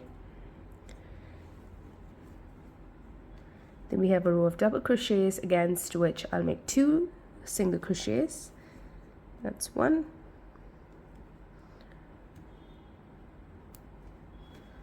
And that's the second one. Now in this corner, like we did in this corner, we are going to make 4 stitches on that last corner stitch. So what that is we will make 2 single crochets on the side of the stitch. So I'm just going to insert my hook into the side of that stitch. Just grab any loop and make 2 single crochets in that loop.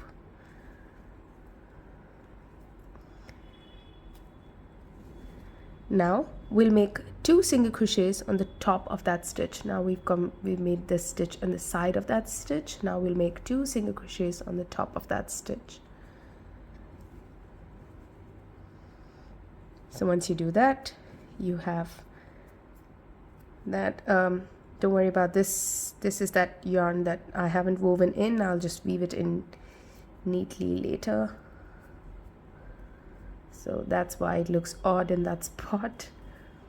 Now we will have 6 stitches before we reach this corner stitch. So we'll make 6 regular crochets. I'm sorry, 6 regular single crochets.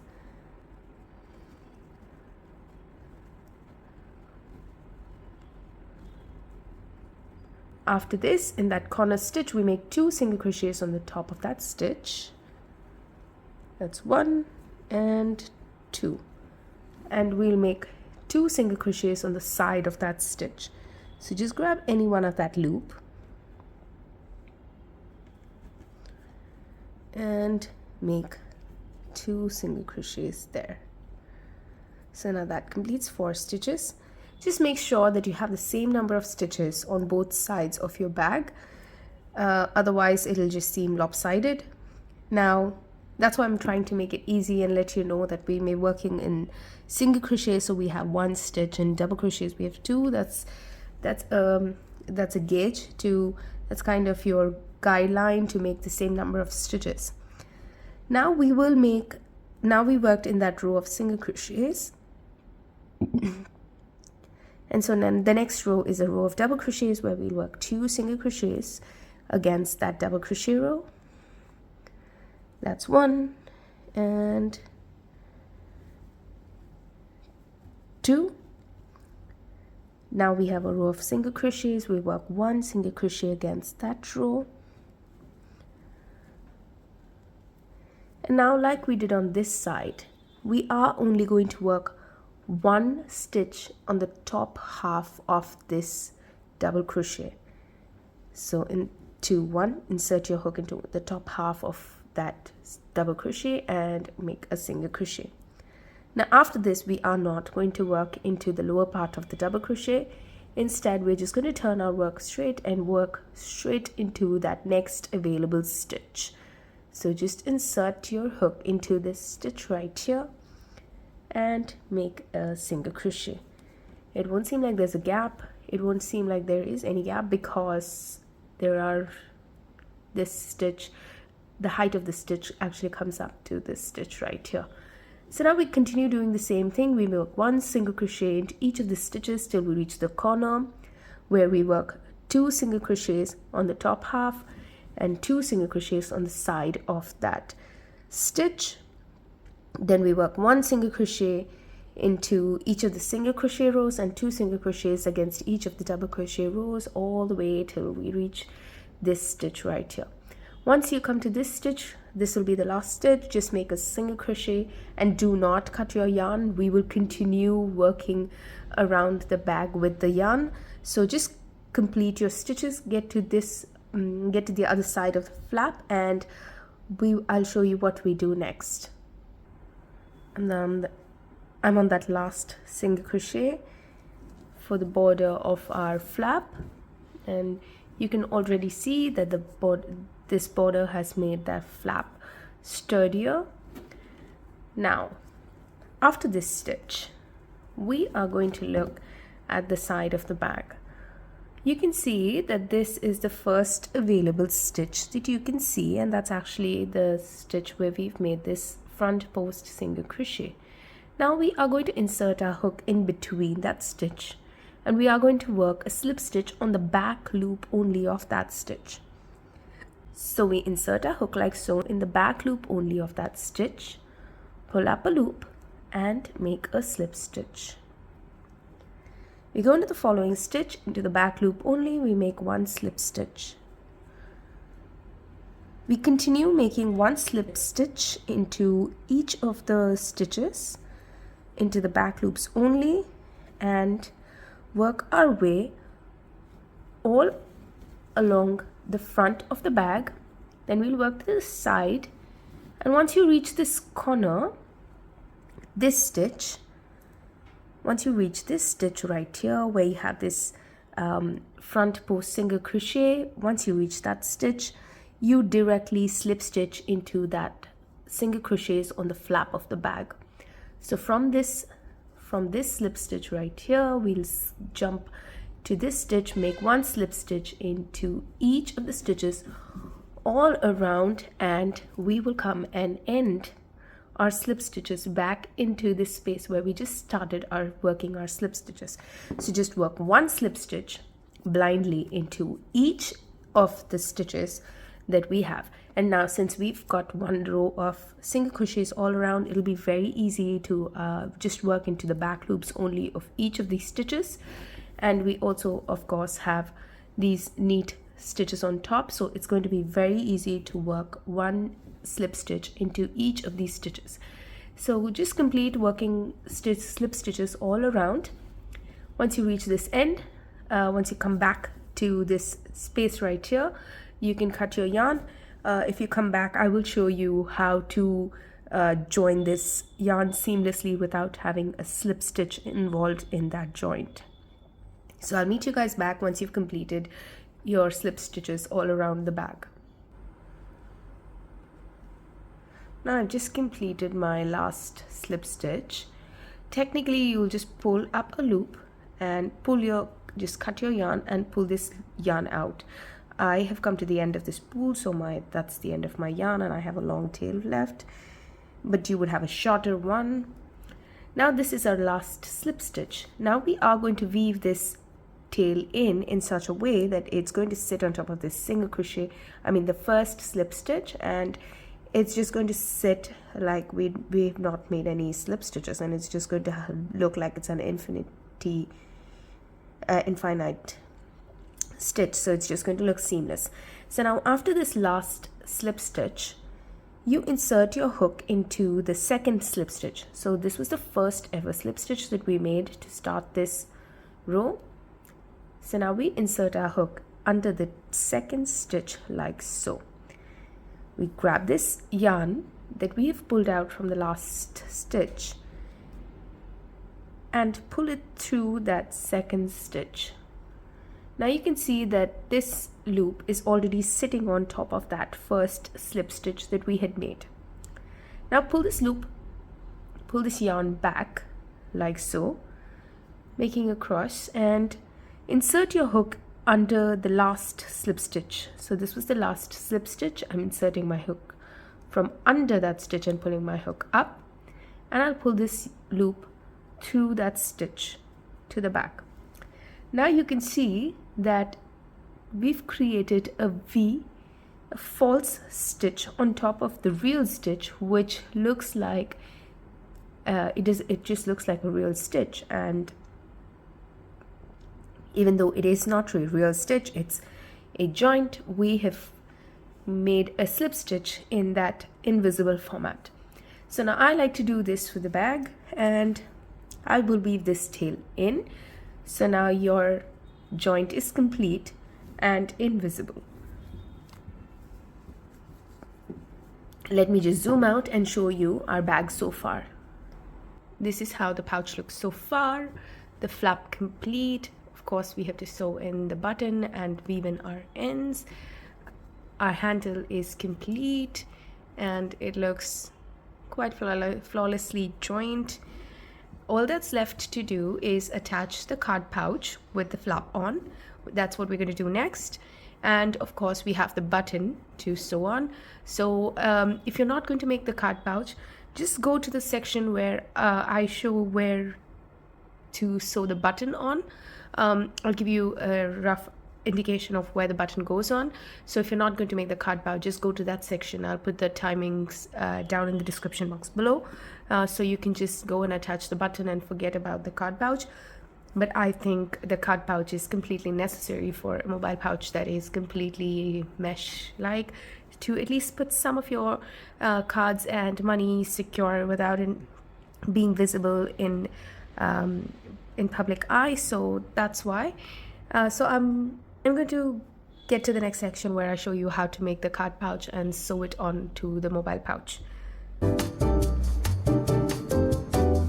We have two components to the card pouch. One is the bottom section where the card pouch actually is, and one is the flap for the card pouch. So first we are going to make the bottom of that card pouch. So we make a slip knot and we make 30 working chains. That is 30 working chains for me. And now we make 2 additional chains. That doesn't count as a stitch, that's just our turning chain.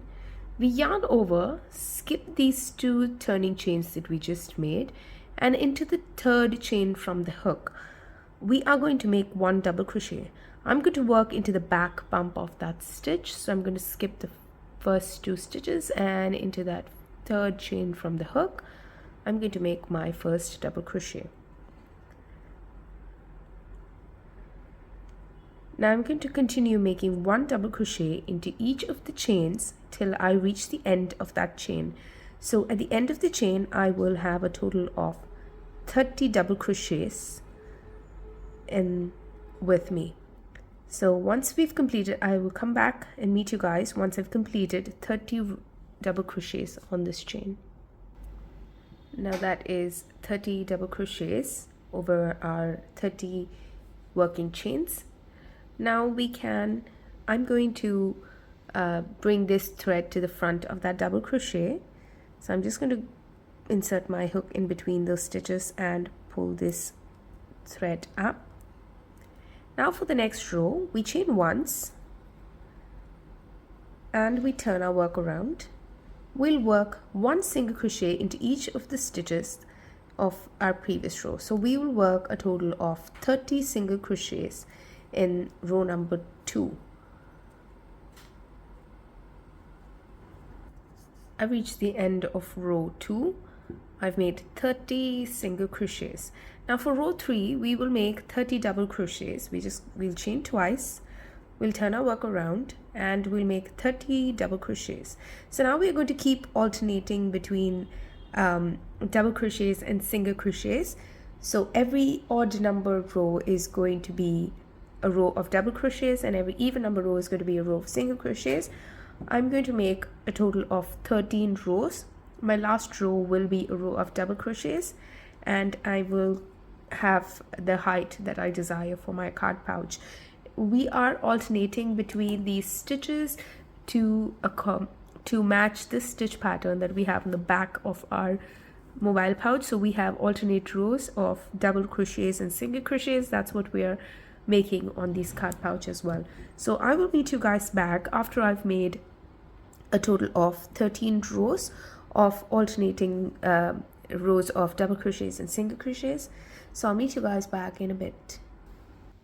I have completed 13 rows of 30 double crochets and single crochet rows. This is how that piece looks. Now we are going to make a border around this piece. So this is where I've completed. I'm just going to turn my work to look at the side of the card pouch. I'm going to chain once, and into this side stitches I'm going to start making 1 single crochet each. So against any double crochet we make 2 single crochets, and against every single crochet row we make 1 single crochet. So now the first one is a double crochet row, so I'm just going to go into one of the loops and make 1 single crochet, and since it's a double crochet, of course, I'm going to go into another loop of that side and make another single crochet. So now that's 2 single crochets against that double crochet row, and the next one is a single crochet row. So I'm just going to insert my hook into this loop and make 1 single crochet. So I'm just going to continue doing that till I reach the end of this row. Once I reach this end, the side of the last double crochet on this side, I will have a total of 20 single crochets on my side. So I will meet you guys back once I've completed these single crochets on this side. I've reached the end of this side and I have a total of 20 single crochets. Now I'm going to turn my work to look at the bottom section of that pouch. I'm going to chain once, and now you can see that these are the single crochets that we just made, and these are the foundation chains. We are going to work one single crochet into each of these foundation chains. So now after this chain, we are going to directly go into these stitches right here. That is our foundation chain. We go under both those loops and we make one single crochet. So now we will have a total of 30 single crochets once we reach this end over here. Once you reach the end over here, you chain once, turn your work and work one single crochet into each of these stitches, or actually one single crochet into each of those single crochet rows and two single crochets into each of those double crochet rows, and you'll have 20 single crochets by when you reach this end here. After you finish 3 sides of the pouch, so there is 2 more sides. Now we've done this one already. After you finish these 2 sides, I'll meet you guys back when you reach this end over here. I've completed 20 single crochets on the third side as well. So we had 20 single crochets, 1 chain, 30 single crochets, 1 chain, and 20 single crochets. Now we chain once and we'll work into the back loops only of these stitches. We'll go into this stitch right here, pull up a loop and make a slip stitch. So we are going to work one slip stitch into each of these stitches till we reach the end. So after this chain, now we've made one slip stitch, we go ahead into the next stitch, into the back loop only, pull up a loop and make our slip stitch. So we'll have a total of 30 slip stitches and we'll reach the end of this row. So I'll meet you guys back once you've completed 30 slip stitches. I've reached that last 30th slip stitch. Now as we know, we had chained once and then we made these slip stitches over here. Of course we did a chain before we started the border on the other side, but now we would technically have to end with a chain and then slip stitch into that stitch right there. If you are going to slip stitch, please go ahead and slip stitch into this chain over here, but if not, pull up a loop and cut your yarn. Do not make a slip stitch or any sort like that. Just pull up this loop, cut your yarn and pull this other yarn out. Now you can see that we have this loop. We are going to create a chain on top of this chain that we already have. So now this is our last stitch. I'm just going to go insert my hook into this. So now this is our last stitch and this is that first single crochet. This is a chain in between. I'm going to insert my hook into that first single crochet from bottom to top. Grab this loop and pull it through that stitch. Now we have this loop that's come on top of that chain space. Now I'm just going to pull this loop over the last single crochet, that is slip stitch that we made. I'm going to insert my hook from under that slip stitch in between it and I'm going to pull this loop through that slip stitch. Now I've created a chain or a false chain on top of it and also completed my piece without any slip stitch, and it doesn't, once I just weave this tail in, it'll not budge and you'll have this seamless border without any slip stitch and a bump over there. So that is the bottom of your card section. Now let's make the flap for the card pouch. For the flap of the card pouch, we make a slip knot and we make 30 working chains.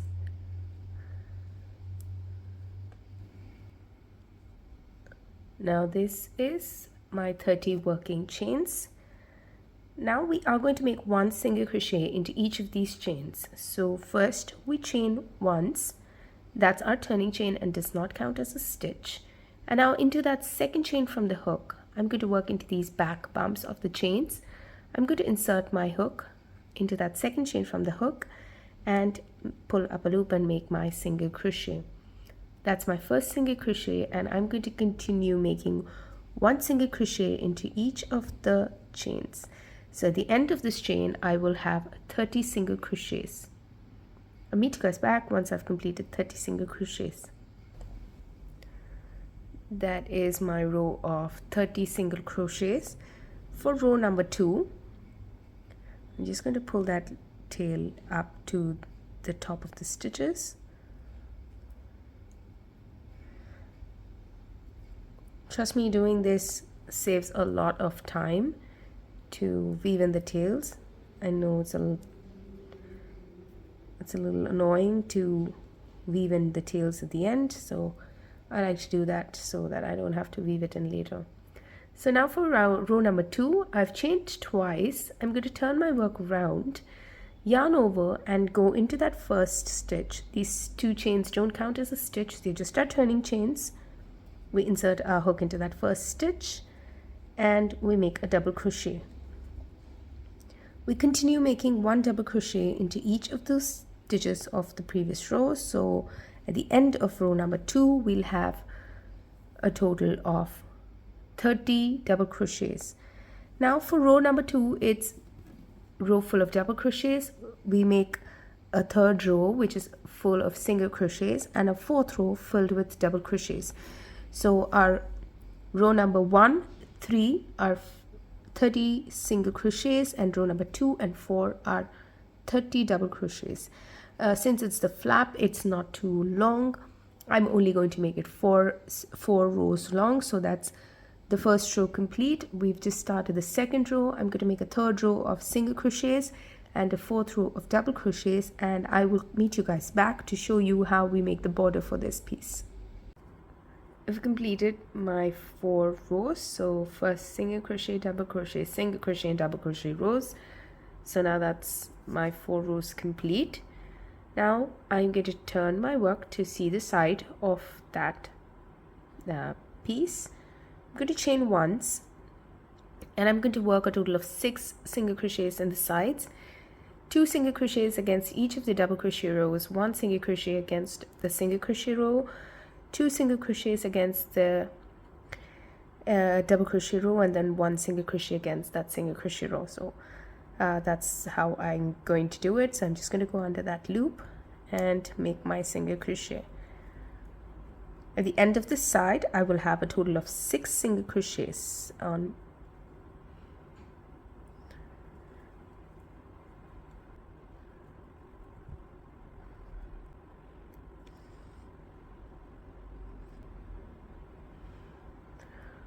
So now I've completed 6 single crochets after that chain. Now I will turn my work to look at the other side of that flap. We chain once, and then you can see these stitches on the bottom. Now we go into the back loop only of that first stitch that you can see. These are your foundation chains. So this is your single crochet, and you can start seeing the foundation chains over here. So just go into that back loop only and make your slip stitch. So now we're going to go into the following stitch into that back loop only and make a slip stitch.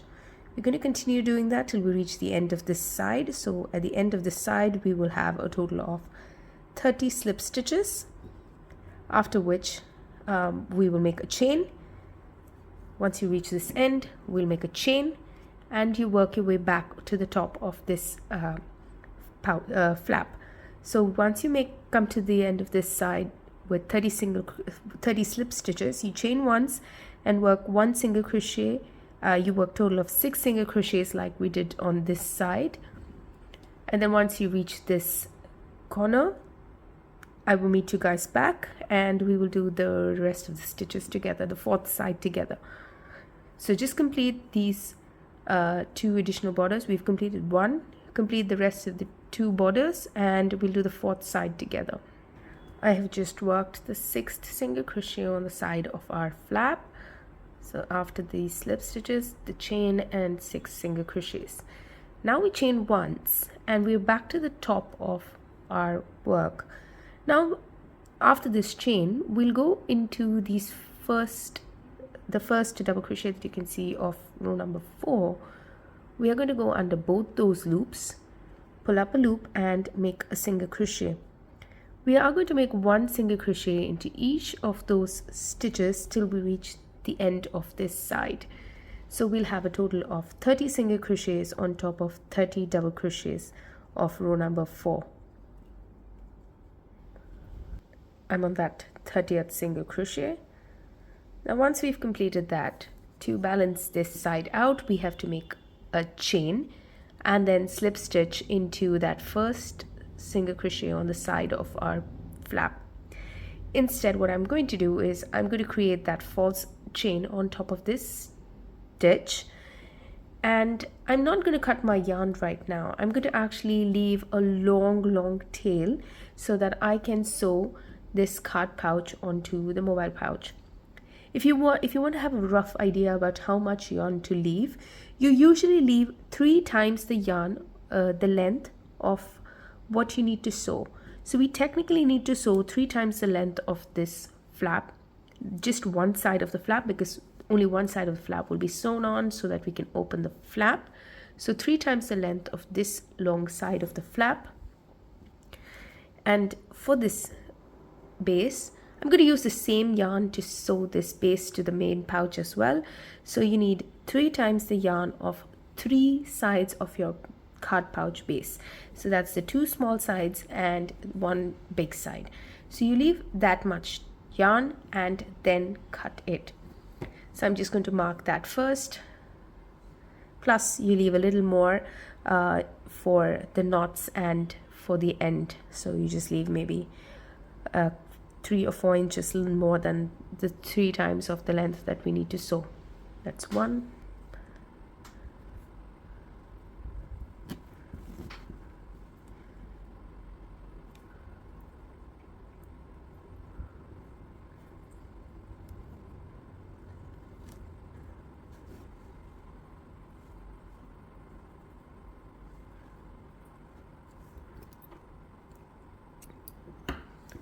So that's how much yarn I've left. Now once I've cut my yarn, I'm just going to pull this loop out. I'm going to pull this yarn out of that loop to make that false chain. Now I'm going to insert my hook into that first single crochet from the bottom to the top, like so. And grab this yarn and pull it through that stitch.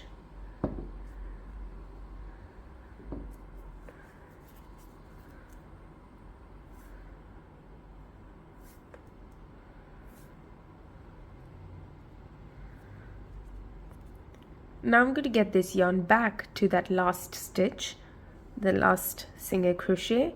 I'm going to insert my hook from under that stitch, just that top loop, like so, and grab this yarn and pull it through that stitch, thus creating a chain stitch on top of the actual chain stitch that's already there. So now this stitch makes a false chain on top of that stitch, plus it also secures this joint. Instead of putting a slip stitch, that's what I'm going to do. Now I'm just going to insert this yarn into a tapestry needle, and I'll show you how I'm going to secure this yarn so that it doesn't open up when we are sewing these pieces together with the main pouch. So now if you turn your work to the back, this is where your thread is come out. Now I'm just going to insert my needle through this horizontal loop, and I'm going to bring it out like so. So now whenever you insert your yarn into one of these horizontal loops, it's really tight, so it kind of secures your yarn in place. Now I'm just going to work this thread around one or two stitches. So under this stitch itself, I'm just going to work it in the other direction, and I'm going to pull this yarn out. We need this yarn to come out of that chain that we've just created, but without unraveling our stitch or without making it loose. So that's why we're going around with this tapestry needle. Now I'm just going to go under this stitch. Now this is that chain that we've created, that false chain that we've just made, and this is that actual chain that was always there. So now I'm going to insert this tapestry needle into that actual chain and into that false chain. So now you can see that the needle is actually coming out in between that chain, and I'm going to pull this out. So now this has made our piece ready to be sewed on to our main pouch. Now for reference, let me just show you, this is how that piece looks. Now the side where we have these slip stitches is going to be on top for the base pouch, and this piece where we have these slip stitches on the bottom is going to be on the bottom for the flap. So that's how it's going to look. It's going to sit on our pouch like so, and we're going to have this flap open up and this pouch. Now this pouch is about a little over 4.5 inches wide and a little less than 3 inches. Once the flap comes on, it'll actually be a little more than 3 inches wide, so maybe about 3.25 inches maybe. That's how much the pouch will be, and it is more than sufficient to put your credit cards and some money in to be secure. Now that we have both pieces of our card pouch ready with us, we'll keep this aside, and we'll grab our mobile pouch where we'll mark where exactly those pieces actually go. Now this piece, the width of this piece is actually 32 stitches. It's 32 stitches wide and 22 stitches high. Now how did I get to that? We made 30 stitches across, and we added 1 row of single crochets on either side of the bag, which adds 2 stitches in total, so that makes it 32 stitches. Now if you count how many single crochets we had on the side, we had 20 single crochets on the side, and we had 2 chain stitches, one on top and one in the bottom, which is supposed to be a stitch for this single crochet, the slip stitch row, and the single crochet row in the bottom. So that totals up to a total of 22 stitches high. It's very easy to identify how many rows we need to go up, and we can easily also mark the stitches in the bottom. So we will start marking the stitches of the card pouch, where the card pouch actually goes in the bottom of the bag. We are going to sew it on this lowest, the row 1 of that bag, where we had these where we made our stitches on the back loops only, and so we have this loop of horizontal loops that jut out of our bag in the bottom of the bag. So that's where we're going to actually sew our card pouch. So what we will do now is we will mark the 11th stitch from either side of our bag. So the 11th stitch from this corner and the 11th stitch from this corner should start and end at the first and the 32nd stitch in the middle 32 stitches. So now I'm going to grab my stitch marker, and I'm going to first identify the first stitch of the corner stitch. So now the corner stitch is very easy to identify. It's the stitch where we have 2 single crochets in them, so that's this one right here. So that's our first stitch. So you count the 11th stitch. We're going to mark the 11th stitch from this one towards the center. So that's the first one. 2, 3, 4, 5, 6, 7, 8, 9, 10, and 11. So I'm going to mark the 11th stitch. I'm going to do the same thing on this side.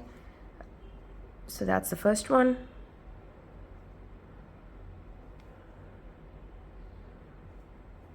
So that's the 11th stitch.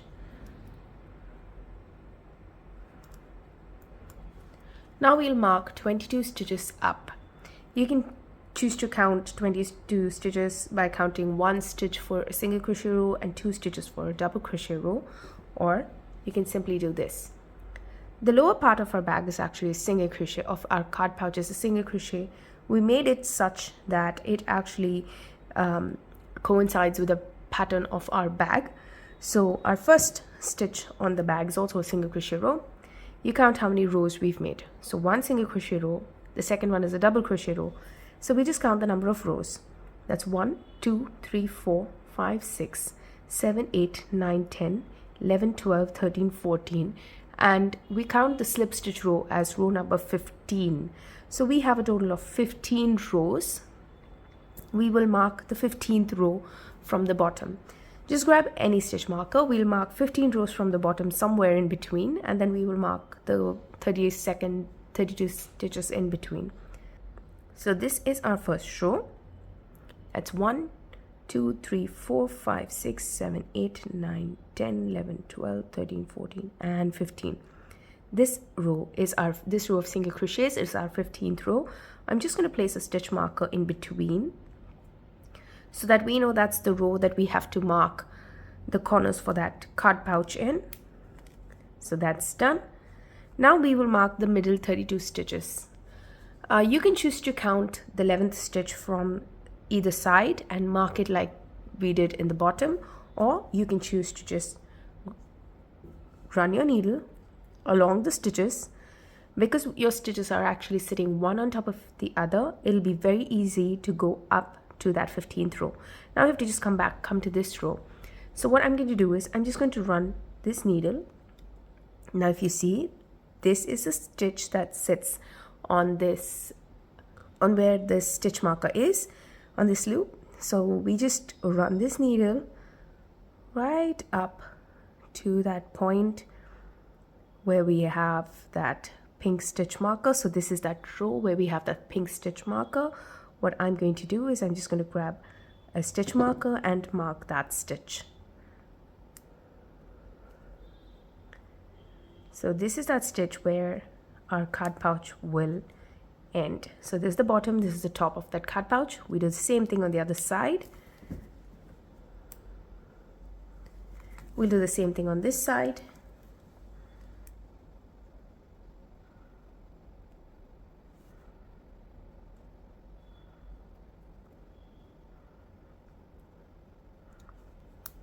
Now that's where the stitch marker goes. You can count the number of stitches in between them. We can pull this stitch marker out. You can count the stitches in between them. They should be, including the stitches where we have the stitch markers, you should have a total of 32 stitches to match this card pouch. Now we will fix this card pouch to the mobile pouch as well. Now where are we going to actually fix these pouches? We are going to select the chain stitches and we are going to fix them to this. We are only going to work on one of the loops of these single crochets all around. So that's going to be the outer loop. So this loop right here, the outermost loop on all sides, is going to be the one that we are going to work into, so that we have a neat border once we sew the card pouch on. So first, find that stitch where you have the chain in the corner.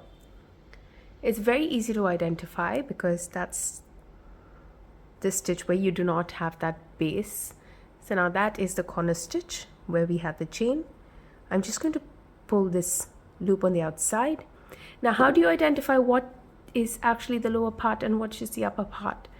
Now the stitch where we have the slip stitches is actually the upper part of the card pouch. We made the slip stitches so that it's neat and it forms a stiff border so that you can put your cards in. That's the top of your card pouch. That's the place which is going to be open. Every other side is going to be sewed on. So the side where you have these single crochets alone is the side that we're going to sew on. So this is where we have our slip stitches. You can see that you have a slip stitch on top of those double crochets. This is the side where you have the single crochets. I am going to mark this chain, the outer loop of that chain. I'm just going to mark it to this side. That's how we're going to sew it on. So I'm just going to mark that. I'm going to identify the chain on this side and mark it along with this stitch over here. So that determines our 4 corners. That is the stitch, the chain stitch. So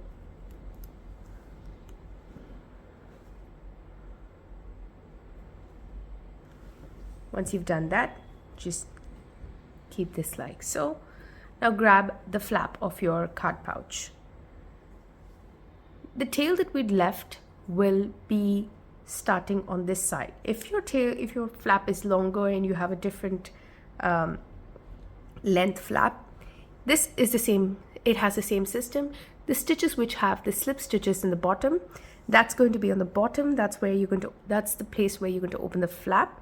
The stitches with the single crochets on top, the opposite side of where we have the slip stitches, is the only side that's going to get sewed on. Because this is a flap, it needs to just flip on that side. Now you can see that the flap is actually ending on a single crochet row, so we are going to mark it on the single crochet row. Our previous stitches were also marked on a single crochet row. Now we just skip the next row of double crochets and we mark the single crochet just on top of that double crochet, this one right here.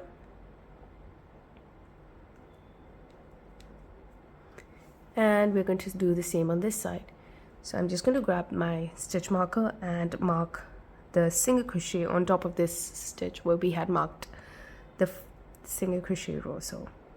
So that's a single crochet, double crochet, and the single crochet on top. I'm just marking that stitch. So now that's the 2 stitches where our flap is going to go. Same as for the base of the card pouch, we are going to mark the 2 corner chains on this with the stitch marker. You don't really have to mark this side because this side is the one that has the thread coming out. We are going to start working from this side. We can start working from there directly, so we don't really need to pin it together.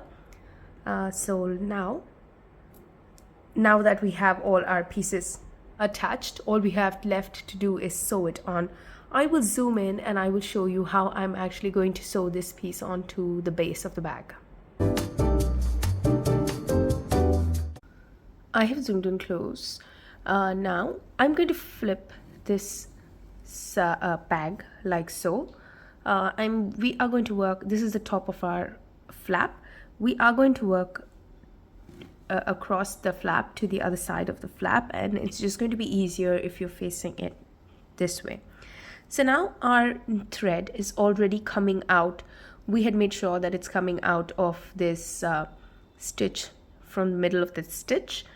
Now once that is done, what we are going to do is insert your needle into any one of the hook loops, or you can insert into both those loops of that single crochet. I'm just going to pull the stitch marker out. I'm going to insert it into one of that loop. I'm going to work into the other loop later. So I'm just going to insert it into one of the loop and pull my yarn. Now I'm going to go back into this stitch on the flap. I'm going to insert my needle from the top of that stitch. So like I said earlier, we are only going to work into one of these loops. We are going to work into the loops that is closest to the bag. So that's this loop. Of the 2 loops, we are going to work into the outer loops, these loops. That's the loops that we are going to work into. So now what I'm going to do is now I'm going to insert once I've gone through that stitch there, I'm going to insert my needle from the top of this stitch down like so. And I'm going to push my needle from the bottom of the next stitch and pull it up through that stitch like so. So now you can see that the needle's coming out from in between. This is the first stitch, and now it will come out from in between that second stitch just with one loop, and now you pull that yarn.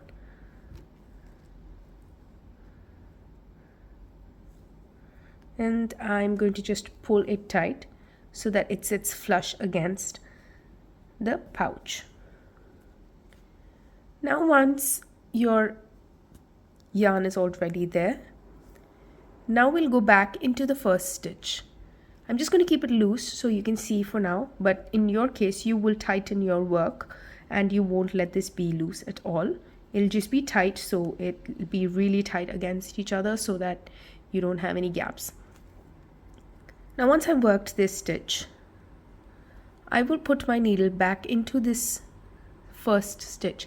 You either go into both these loops or you go into one of these loops.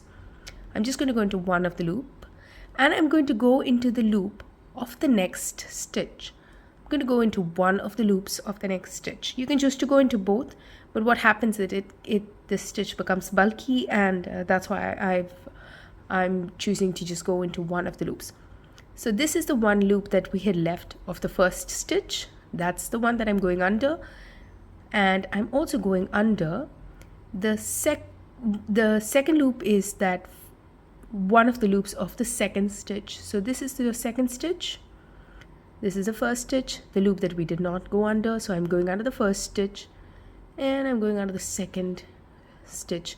So I have two loops of two different stitches, and I'm just going to push my needle out.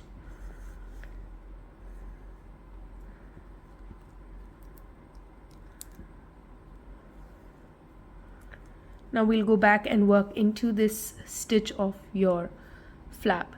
This was the second stitch where we worked our stitch, so we go back into that same stitch where we worked the previous stitch. So essentially we'll have two stitches. We'll work into the same stitch twice. Once you go under it and you come out, then you go over it and you go down. So this time we go over the stitch, push our needle down, and then we come out of this next stitch, the following stitch right here. Just put your needle under that stitch and get it out from the middle of that stitch, and you tighten your stitch. So now you would have actually tightened it all the way so that you're really close to this stitch. I'm just keeping it loose so that it's easy for you to see. Now I'll work into, like we did previously, we'll work into one of the loops of the previous stitch. This is the second stitch, the loop that we've left. And now we work into one of the loops of the next stitch, this one right here. So I go under two loops and I come out.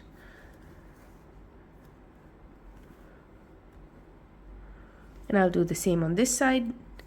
Like we did previously, we go back into the same stitch that we previously worked into.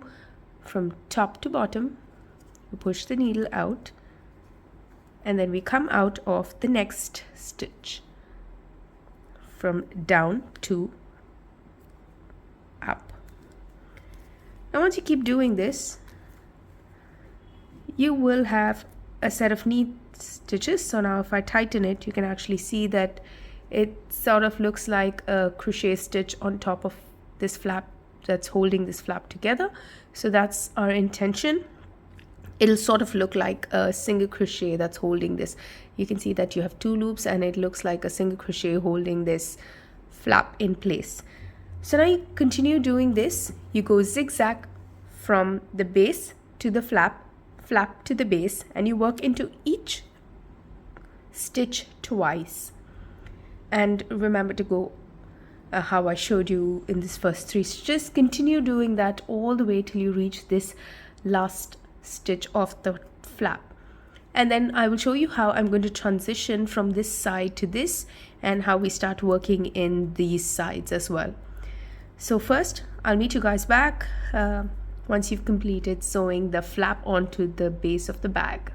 Meet you guys back when you reach this end. Please don't cut your yarn. We are just going to continue using the same yarn. We're just going to move this yarn down and we're going to use it, so please don't tie a knot and cut it off. Just leave it be. Okay, I'll meet you guys back when you've completed attaching the flap to the base.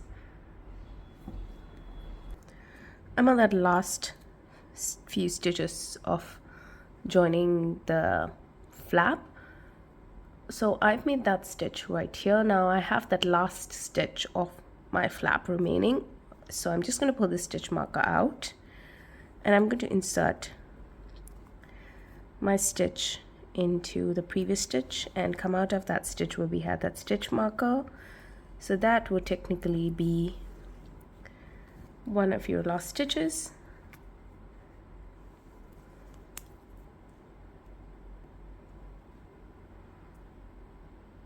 But now if you would see, one of your loops on the single crochet will still be left, and we have only worked one stitch into that last stitch where we had that stitch marker. So what we will do is we will just go back into that last stitch where we had that stitch mark on the flap of the bag, of that card pouch. Just insert your needle from the bottom to the top, because from the top to the bottom, and pull it out. Now you insert your needle into that one loop that's remaining of that single crochet, and you pull your stitch. So now that completes the sewing of your bag, and you can actually see that it sits flat against your against your mobile pouch. All you can see is this line over here, which indicates that there is something other than your mobile pouch there, which is actually the flap. Otherwise it's quite seamless. Now once that's done, that's not how we end it. We will go back into, we will just go around. If we were just ending it, we would just go around into both those stitches and come out. So what I'm going to do is I'm just going to go into that stitch, into that previous stitch over here.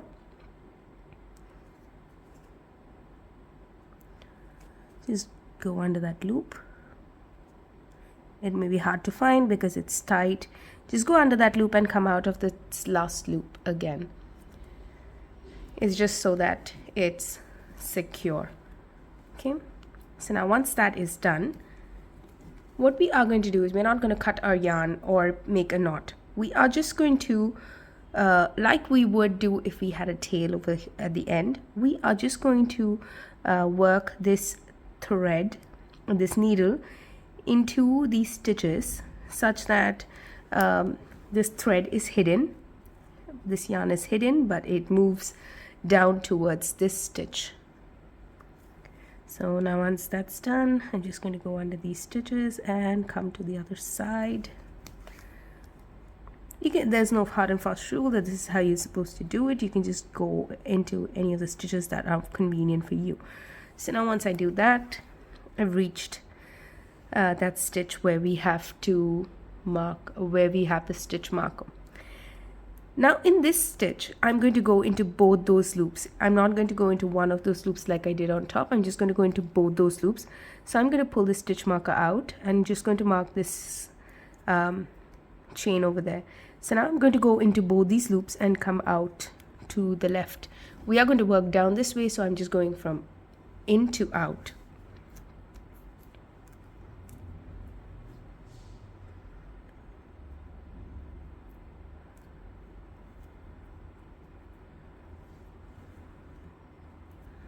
So now once the yarn is in that stitch space, we are going to work into this chain over here. So just pull the stitch marker out and work down to up. Well, it doesn't matter. The first one doesn't really matter. I'm going to just go back into that same stitch, the same two loops.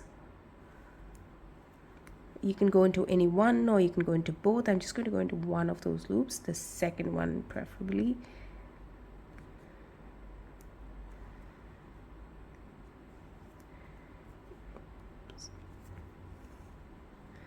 And tighten it. So now that secures our stitch over there. Now, like we did on that side, we are going to go on top of that first stitch. Now I'm working into these stitches, single crochets on the side of this bag and the chain. So now first I'm working into that chain because that's our first stitch, going under, going from the top to the bottom of that chain, and I'm going to come out of that next stitch, same like we did on the flap of the bag. Now for the side, since we don't have stitches we don't have these side stitches like we did. We are just going to work into these stitches, into the length of the stitch. So if it's a double crochet, work into one of these loops on top first, and then you work into one of these loops on the bottom. If it's a single crochet, you can work into both these loops. It's just up to you which loop you want to work into, but just make sure that you have the correct stitch. If you want, you can mark a few stitches along the length of the stitch.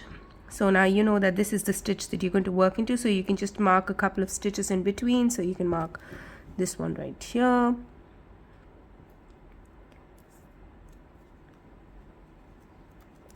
so that you have, it's just so that you have a guide. Then you can mark one more along here, this stitch, so you know that's the stitch that that's the line that we are working along. So now that line, this stitch, we're going to work into this double crochet next. So now the first one was our single crochet. Now we're going to work into this stitch here. So just go into any one of these loops in the length on this double crochet. I'm just going to go under this loop. You go under one or you go under two. If you cannot go under two, just go under one of it for the first one. It's okay. And tighten your stitch. And now you go into that second stitch, the last stitch that we just worked into, where we only have one stitch. You go in from the top and you come out of that next stitch from the bottom to the top.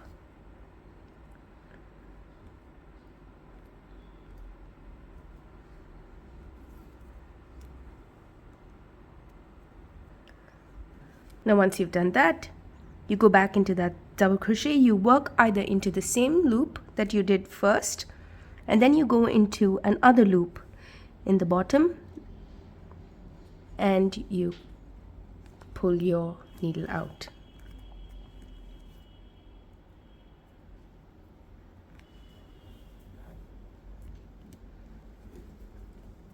Now you go back into this stitch over here and you come out of the next stitch. And then you keep doing this, you keep working your stitches along these loops. So I'm just going to go into one of these loops in the, now it's a single crochet, so you can just go into one of the loops or both the loops of the single crochet. I'm just going to go into any one of the loop, and I went into the loop, into that double crochet loop that we just went into previously, and I come out of that single crochet loop. Now I do that on this side, and we continue doing this till we reach the bottom of this bag. Now once you reach this corner over here, I'll show you how we work these corner stitches, and so that it's easier for you to see. It's easier than me explaining it to you. So just come to the end of this side and I'll show you how to work this corner, and then you can rework the rest of the sides to get by yourself. So I'll meet you guys back first when you come to this corner, the first corner. I've reached that stitch. I've completed my last stitch on this double crochet, and I just have this single crochet, this loop here. Instead of working into these single crochets, we are going to work into this loop that we've just marked on with our stitch marker, and we will work into this chain over here. So now my previous stitch I have completed on the base of the bag. So now I'm just going to go into the flap, into that previous stitch, and come out of that stitch where we have the chain, where the stitch marker is. I'm just going to pull the stitch marker out of the flap of that bag, of the card, the card pouch. Now once we've worked on this side, we will start working on this section here. So now what I'm going to do is I'm just going to insert my needle into this chain, the single crochet in the bottom, and into this chain over here. That chain, the loop that we just marked with that stitch marker.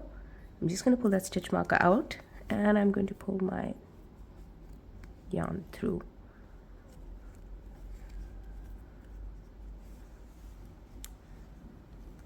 Now we go back into that stitch, that chain where we had worked, and we come out of that next stitch.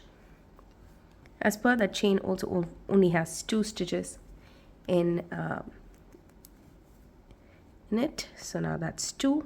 Once you secure it, it's done. Now we go back into this stitch over here, this loop that we had made our first stitch into. These are the loops that we had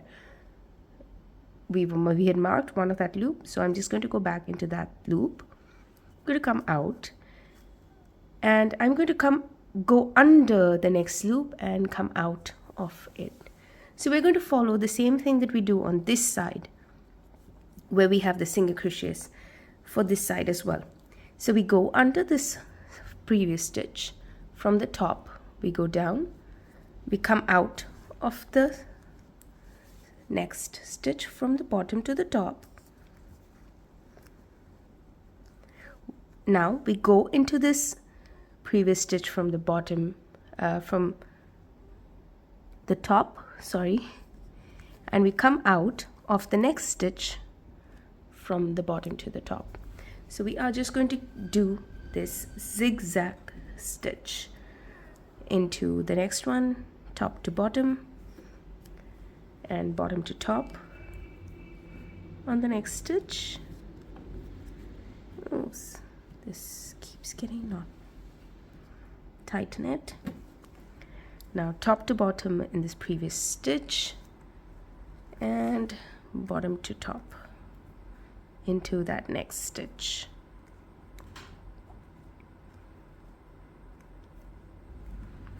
And pull the yarn. So now you keep doing that till you reach this corner, and we do the same thing that we did in this corner over here, and then you work your way up. For a guided line, you can just use stitch markers and mark the stitches in line with that row, so that you have that guide to let you know that that's the row that you're following, that's the line that you're following, so that your stitches are straight and they're not going haywire, and you're following that little row of stitches.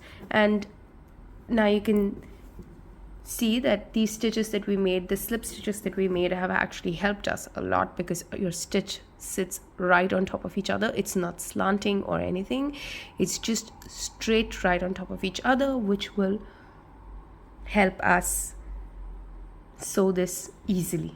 So now this is how your piece looks so far. You can see that it has neat sewing. It doesn't really look like, obviously it does look like there is something on top of your bag, but it doesn't look bad. And this line will continue coming on top, because we will be working only in the lower part of these loops.